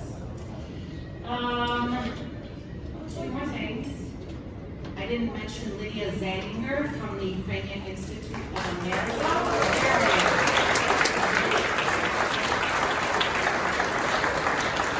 She's here with us today, and this is the warning I promised you. The silent auction is about to close. Take appropriate action if you haven't yet. This is your moment.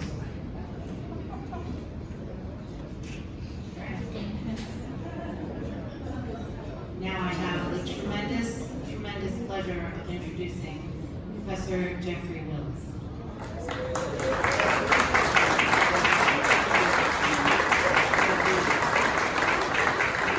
Professor Wills was educated at Harvard and Oxford and was subsequently a tenured professor at the University of Wisconsin. Since 1995, he has been part of the executive team of UCU in a variety of roles.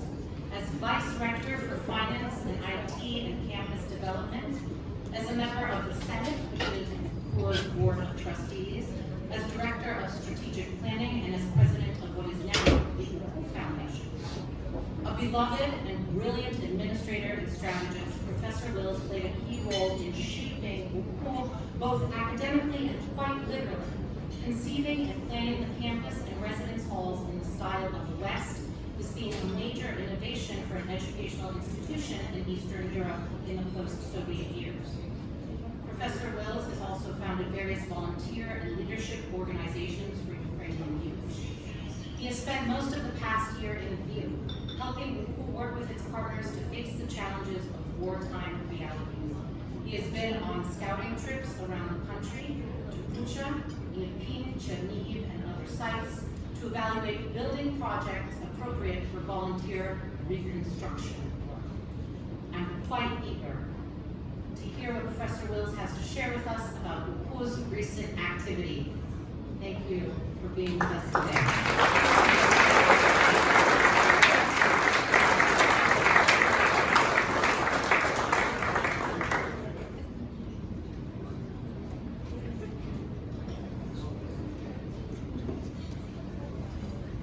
Thank you, Mayor. After that wonderful musical treat, I'm afraid my visual dessert will seem a little simple, mainly a depiction of Ukrainian do-gooders at work. After 8 months, I have taken endless photos of mindless destruction in different parts of Ukraine that I can show you. Could we start the slides? And each of them deserves a few minutes for the story around them. But I'm guessing you've all seen enough of these horrors on your TVs and phones. And it's Sunday lunch. So let's be positive. This war has many fronts, and instead of a problem, I want to share with you a solution: the increasing sophistication of Ukrainians on the humanitarian front. Of course, I also have, hello, okay. So this slide shows a little bit of experiment. We'll see if we get past destruction.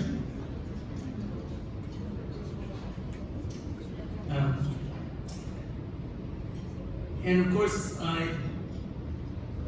so this is in Borodyanka. You know these towns probably. You visited them virtually. Bucha.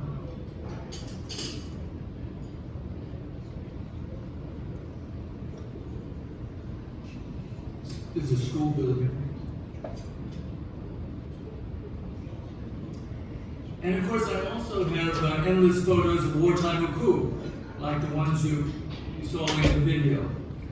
The various humanitarian depots the students run, our classrooms, filled with IDPs and international meetings in basements. UCU's basement auditoriums are in high demand. Imagine if right now the air raid siren alarm went off and we all had to go to the bomb shelter. It's better if you start already there. The most painful thing, of course, is when a young person opens a donated box and finds clean new body bags for corpses.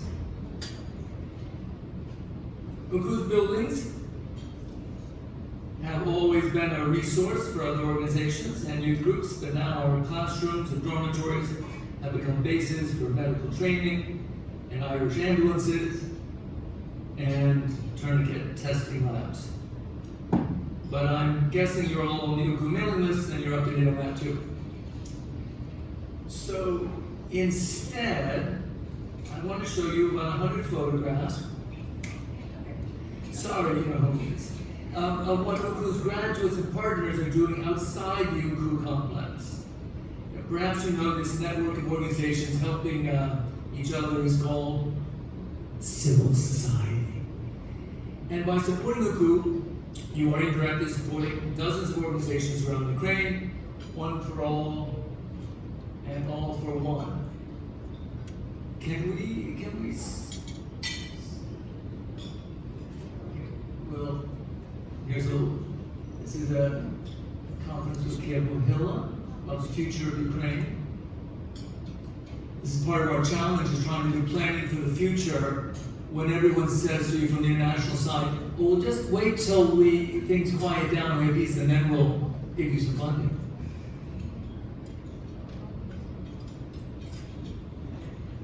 This format with the stream of background photos is a bit of an experiment, and I will not comment on them mainly because there isn't time and because they mostly speak for themselves. And it may be distracting, and I'm sure some will seem repetitive, very repetitive. But that's a feature, not a bug. The war has created many distracting new routines in Ukraine, with recurrent audio, like air raid sirens, and lots of recurring images too, like funerals. My key message for you today is the incredible new collaborations you see everywhere. Ukrainian organizations are working together with real solidarity and are developing expertise. Every day, strangers are making new friendships, and organizations are building new partnerships, and when everyone works together smoothly, the whole is greater than the sum of the parts. So let me give you an outline of the story so far.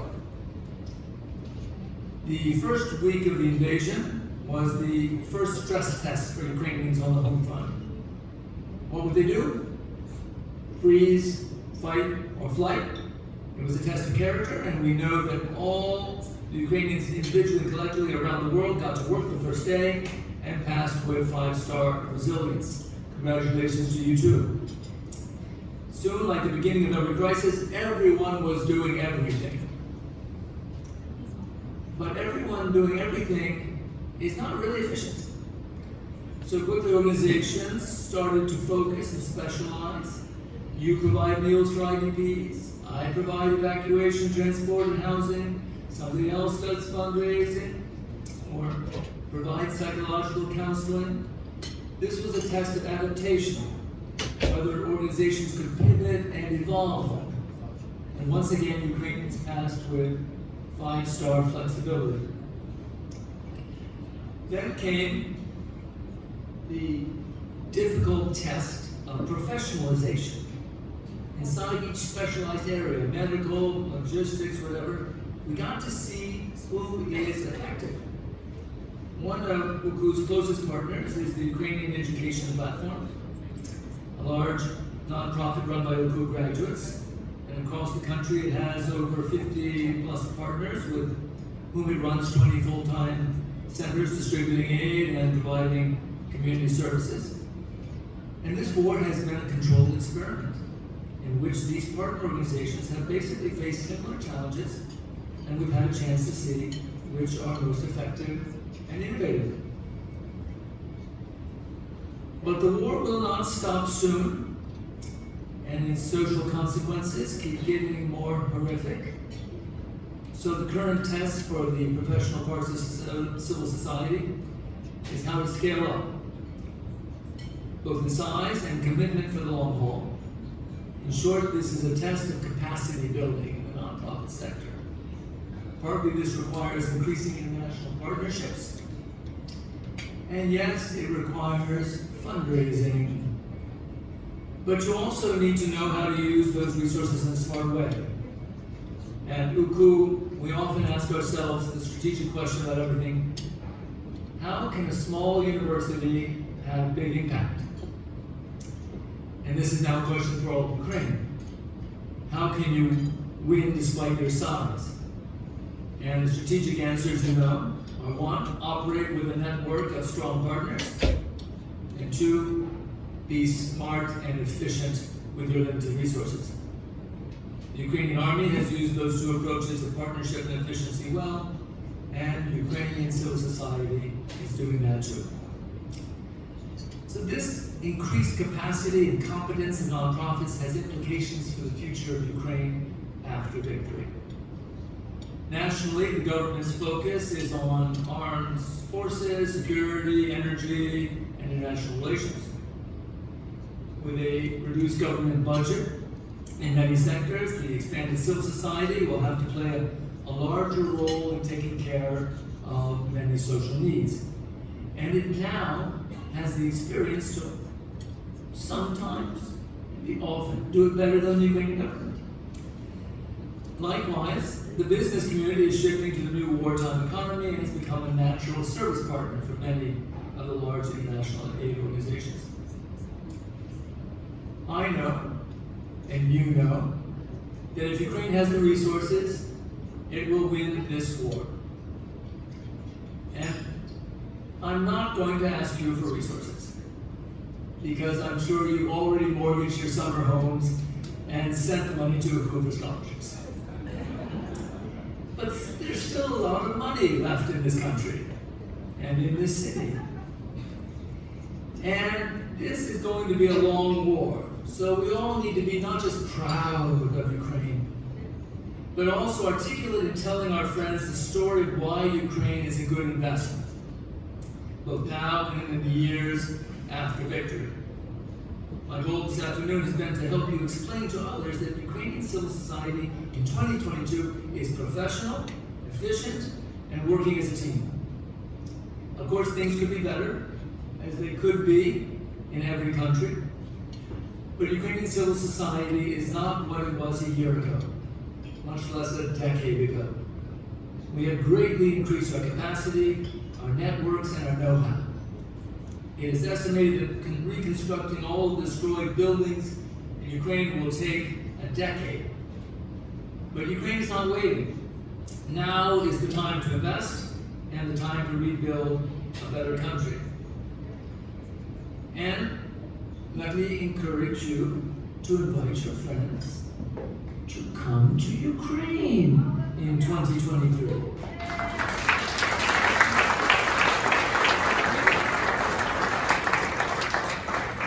Either as volunteers to help in rebuilding, or simply as tourists to help the economy. And I am completely serious. A trip to Ukraine would help most Americans in many ways. And they can visit beautiful Lviv, which is now the overland gateway to Ukraine. Where are we with our slideshow? Training people, medical things, people making sandwiches, making belts. This is an Orthodox group building shelters. This is in Andriivka, west of Kyiv.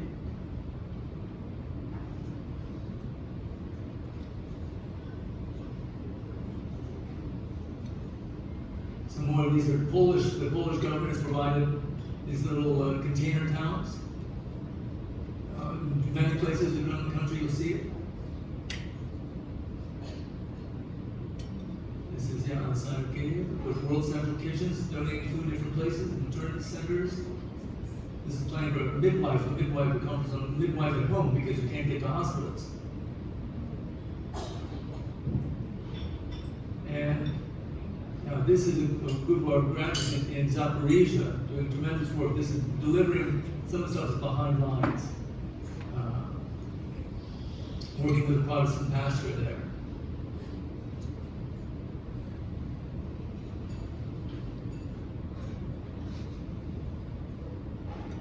And of course, we drive cars and goods from Poland as well. And so now I want to end where we began. inspired by the piano. This summer I was at a performance at the Lviv Philharmonic, enjoying pieces from the Baroque to Chopin by a pianist who had escaped from Chernihiv. And at the Philharmonic we were half surrounded by boxes of medicines. But these couple of slides from that evening will show you that war does not stop the arts or civil society. Rather, it simply challenges Ukrainians to be more creative and efficient and to value every square foot of their country. Thank you.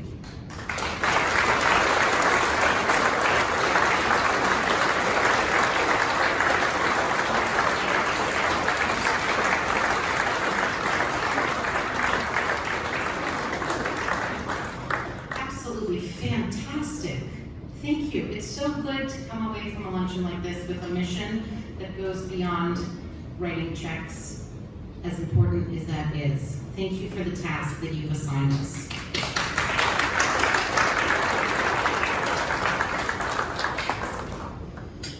Okay, we're tight on time, which means that I'm under pressure and now I'm failing you. No, I shall not fail you. We have some more housekeeping before we leave today, but first, of course, a moment many of you have been waiting for and anticipating, as we always do. I present to you one who needs no introduction, the driving force behind the revival and flourishing of the pool, now Archbishop of Philadelphia after some 20 years of living in Ukraine and 7 as a bishop in Paris, former rector of the pool and current president, Syracuse, New York native, Archbishop Boris Gudyak.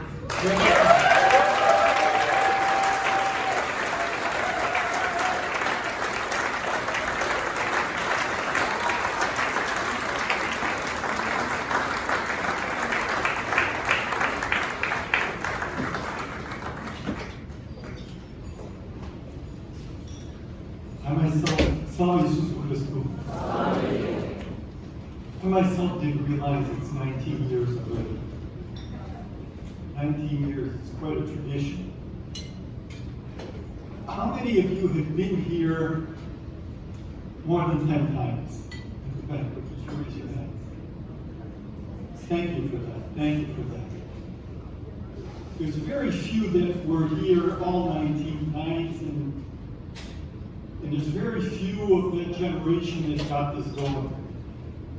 But I find it so heartening to see Vera running the show today.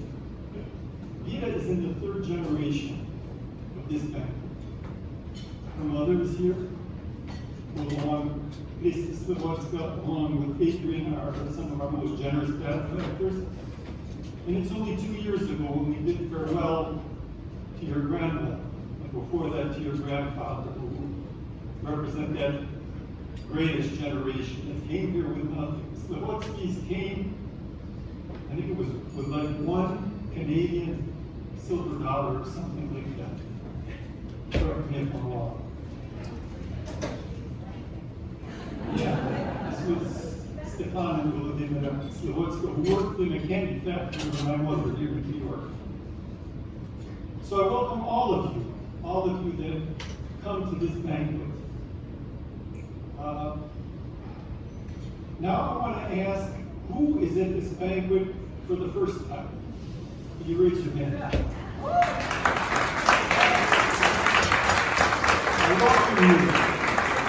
I welcome you, Archbishop, and all people who are beginning their future lifelong tradition.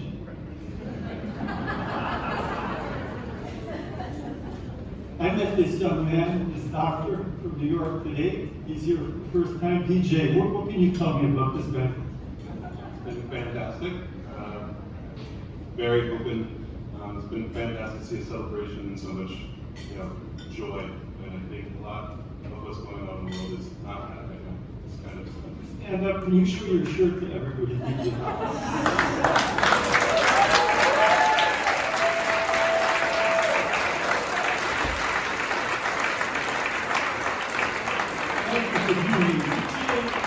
DJ is an emergency room doctor who saw the worst of COVID. who is really on the front lines. And we welcome you, and we hope this is the beginning of a lifelong tradition.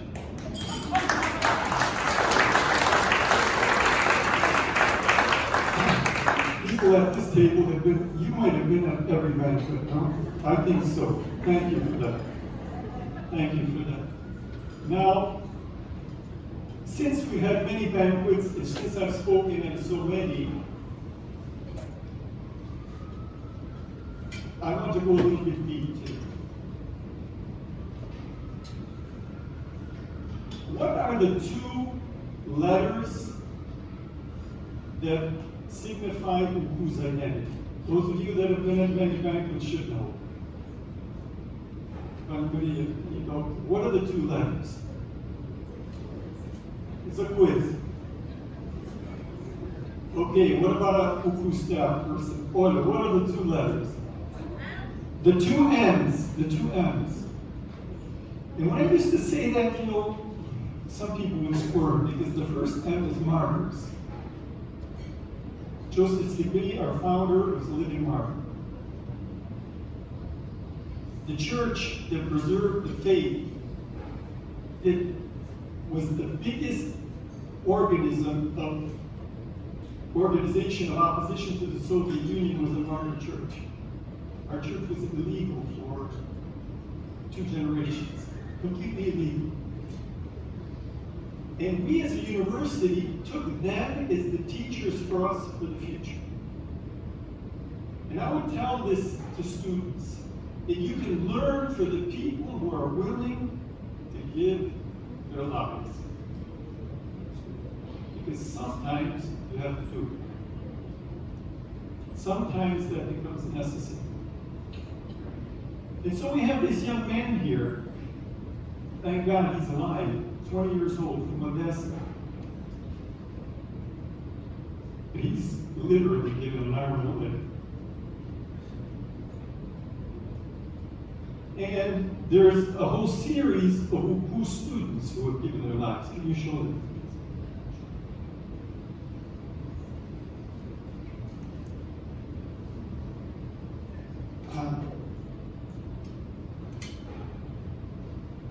Andrei Kibin, Taras Hektuk, Artem Devin, whose father was my predecessor, the rector, Oleg Kudov, Oleg Kusk, Yuri Kustuk, Mikola Fedorov, Andy Dobrovetsky, Vasil Figas, Vasil Velichko, Oleg Yashcheshin,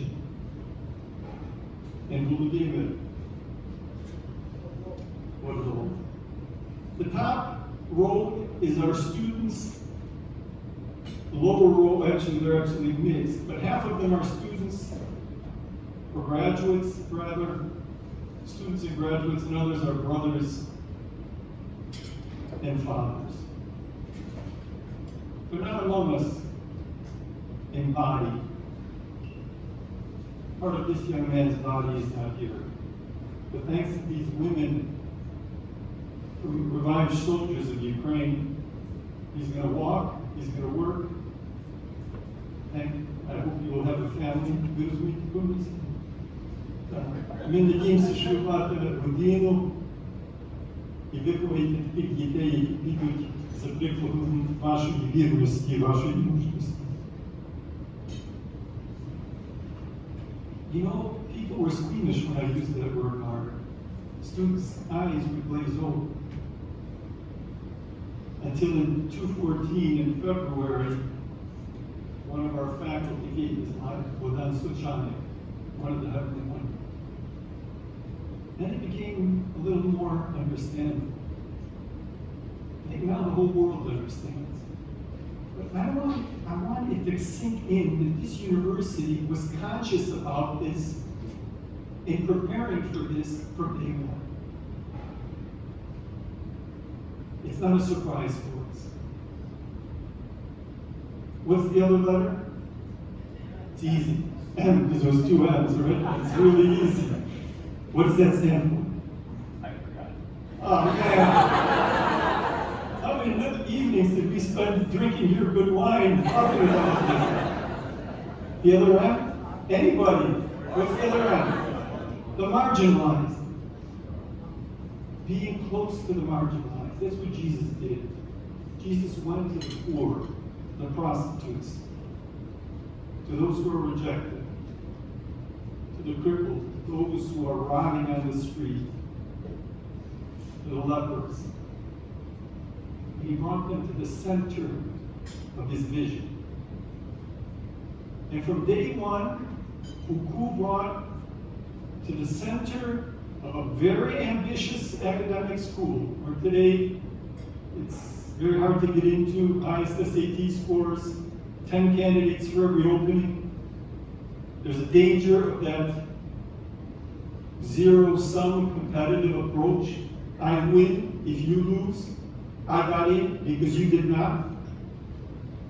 Not good. Not good.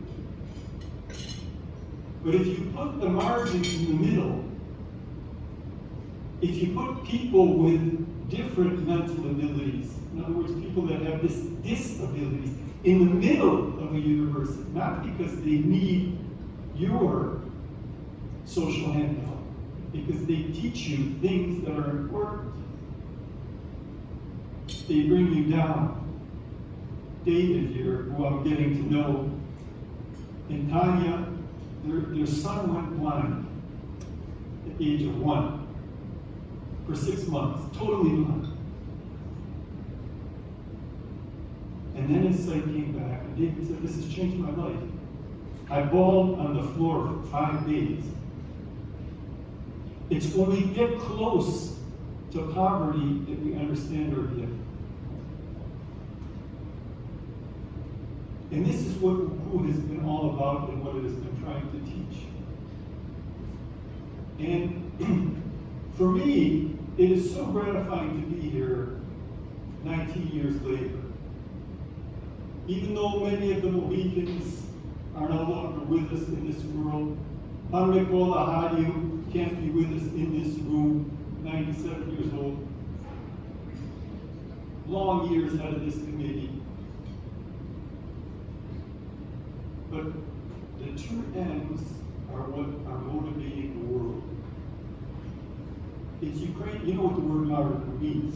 It's martyrdom. Don't embarrass me. Don't put me on the spot.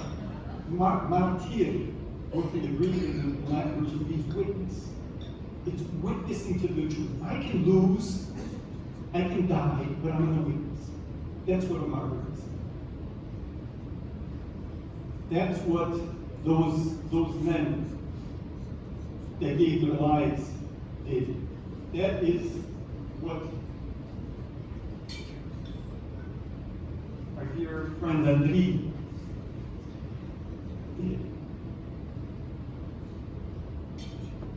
And Uku has been teaching this from day one, because it's not a conjuncture. Ми не добігаємо до цих питань і не витягаємо їх з кишені, коли вони відійдуть.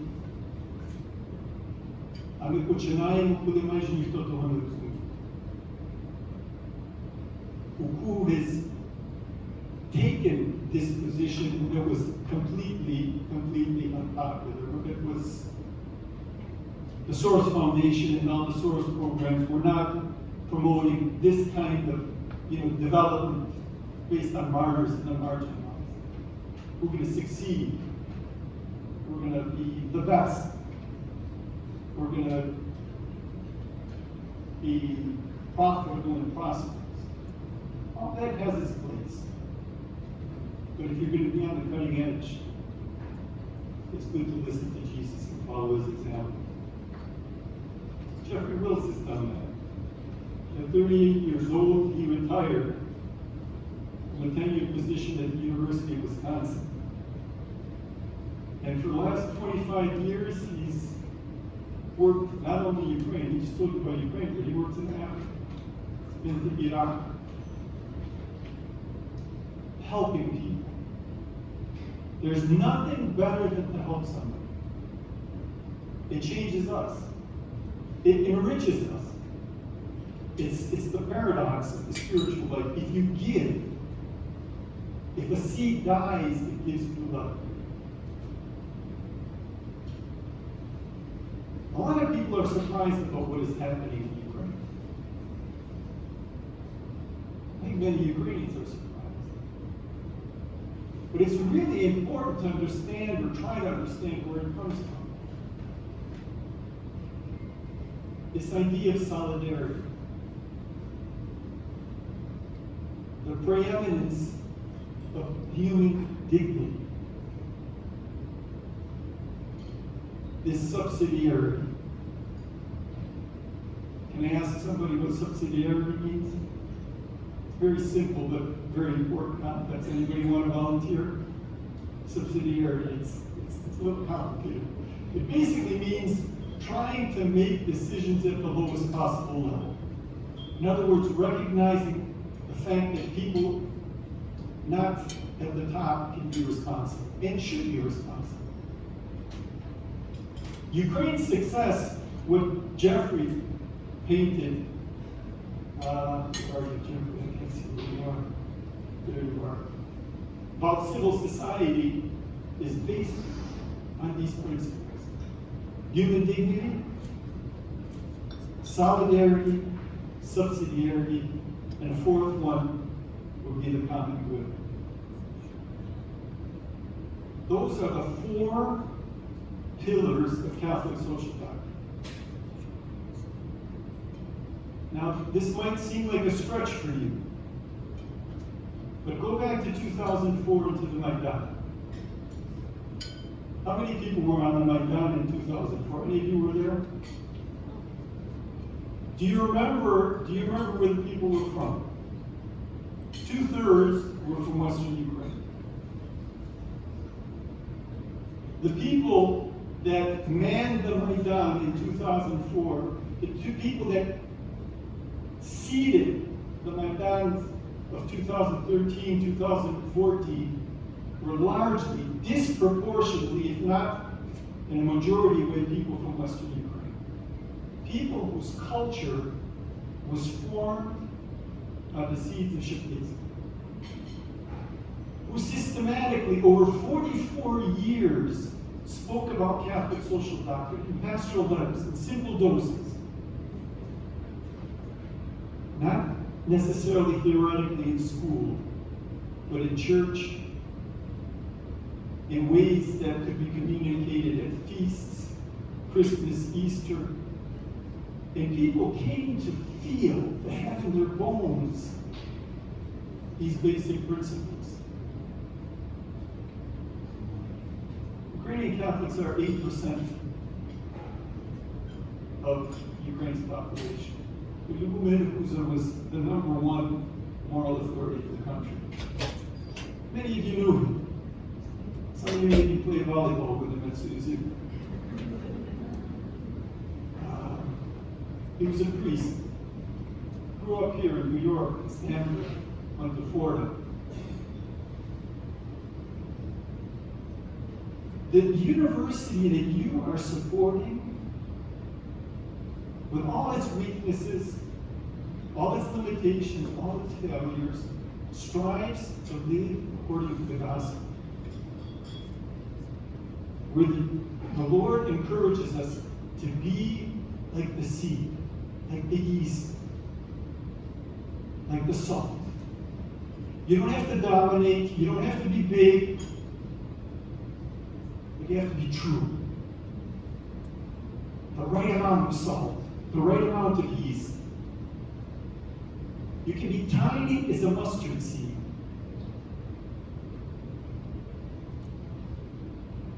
And so this university that you support, that here in New York at these banquets, these were the first big public meetings of support for this university, is no longer just a tiny mustard seed. Yes, it's a small university with 2,200 students. There's 120, 130,000 students in UCU, who is 2% of the student body of the city. But I encourage you to support this university as long as this university sticks to that radical identity, the two M's. As long as it struggles to be the salt, the yeast. It's a terrible, terrible war. The losses, these men, they're incredible, incredible persons. They're the cream. But they have given up their lives to teach a lesson. There's no more important seminar or semester going on in Ukraine than this war.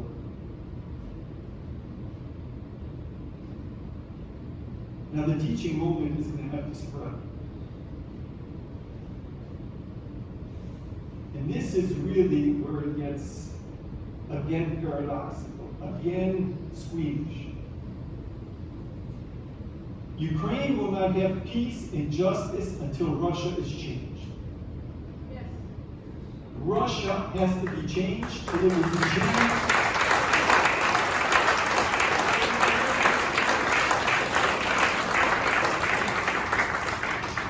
It will be changed by God's agency through Ukraine. And it's happening already.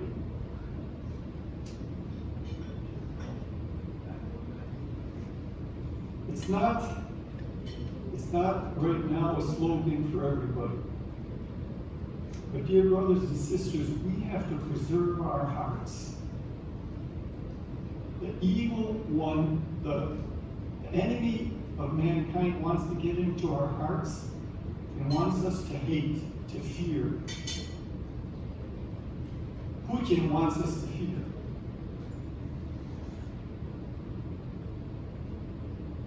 This moment is calling us to be ready, not only to win the war, but win the peace.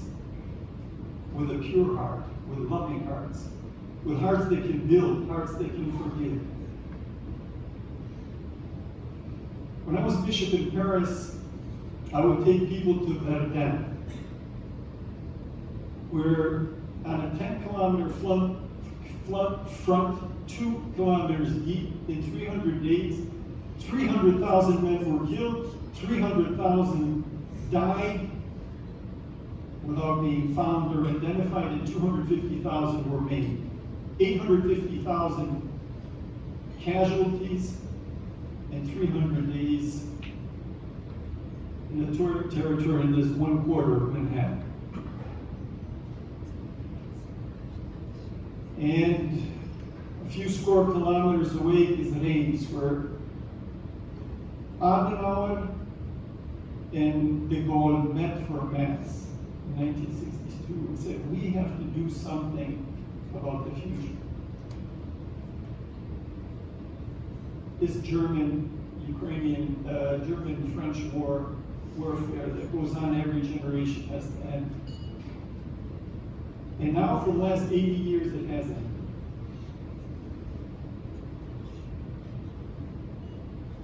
Our job will not be done until Ukraine changes Russia. And that cannot be done with human power alone. We need God's grace for that.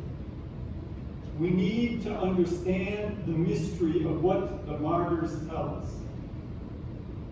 We need to bring the margins to the center.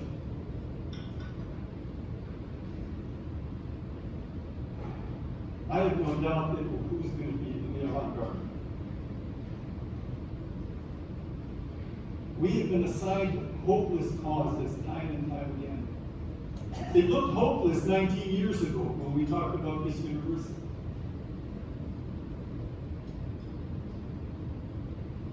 It turns out it's relatively easy to build a university that is the model for the reform of higher education.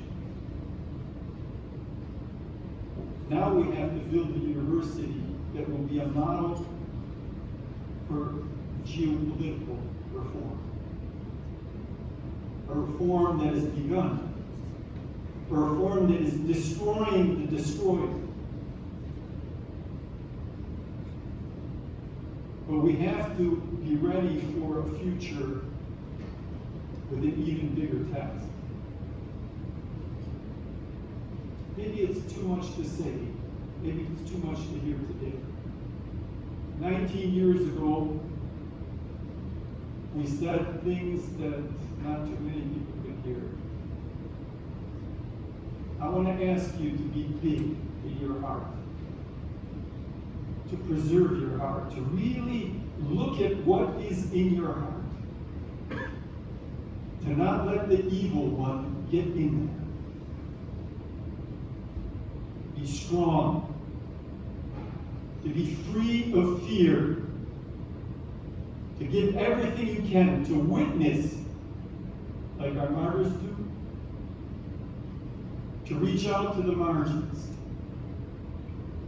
and contribute to a culture of peace and justice. My hats are off to you, because every person in this room has been engaged in incredible efforts, not only over the last 8 months. This banquet is a celebration of who you are, of our community, of our organizations, and of our vision. Never is the world been so Ukrainian. Today, Ukraine is at the epicenter of global change. Political, diplomatic, economic, agriculture, energy, and ecology. Let us really stay together. Let us be strong. Let us open our hearts, our minds to God's grace. And let us support this university, which is our best instrument for agency in Ukraine. God bless you all.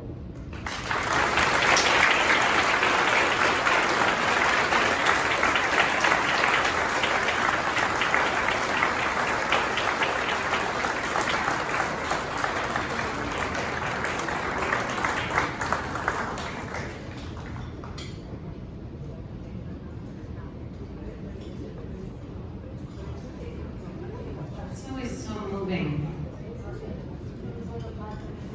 to hear our Vladika speak.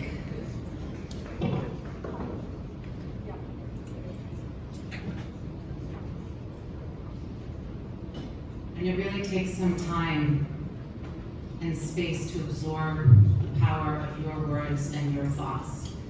Thank you.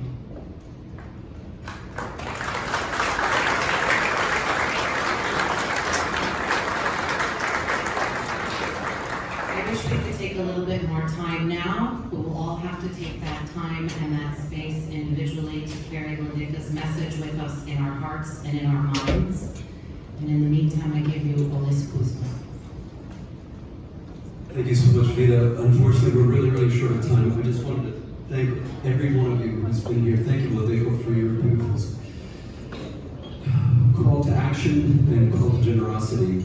We are very grateful to every one of you who's contributed today with your presence and with your very generous donations. I especially want to acknowledge our diamond sponsors again, the Noswell family. I want to thank the Kufas family right here, the Timnitsky family, and our newest donors, David and Tatiana Tish, for your really remarkable generosity.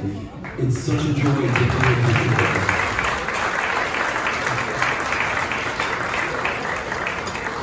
I'm sorry if we were not able to put all your names up there because we received some last-minute donations, but believe me, we will acknowledge them properly, and we're deeply grateful. I also just want to briefly acknowledge that we have another extraordinary person in our presence, Jed Sundin, who is the founder and editor-in-chief of the Cave Post, which was one of the pillars of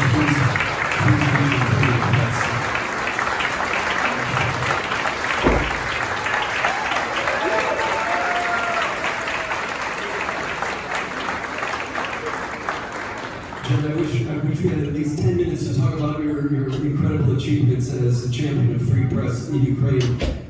Ukraine will not forget you, the world will not forget you. And I do want to acknowledge also the chairman of the board of our wonderful foundation, Taras Shmagala Jr., who's here completely.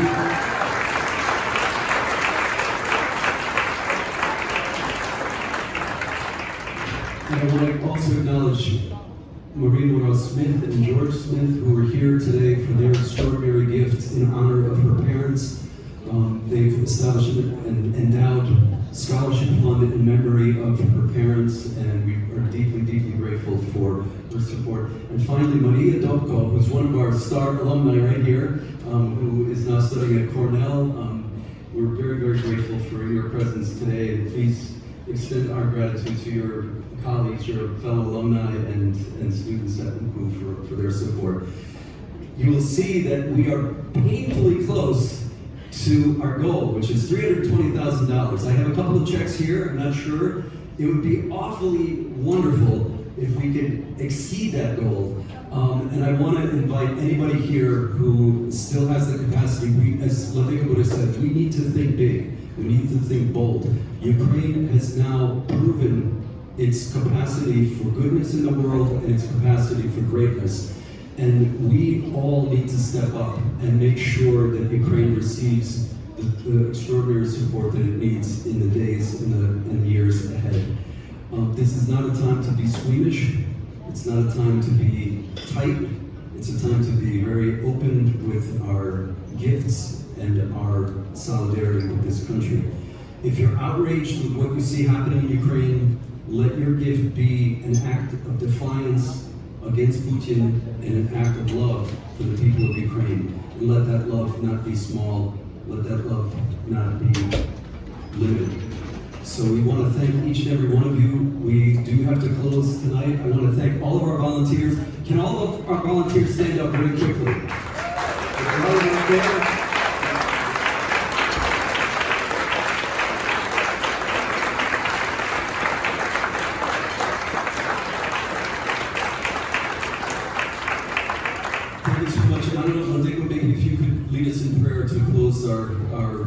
Ceremony today. Oh, wait. No, we are done, my friends. Okay, we're done. We are done, except for a reminder that you have envelopes and we have winners. I'm not going to announce them, but of the silent auction. Please come to us and we will tell you if you won, okay? Great, and our apologies that we're not able to announce that right now because we really do have to clear the room as soon as possible. Thank you so much. Continue the conversation down below, and we love all of you. Thank you so much. Slava Ukraini!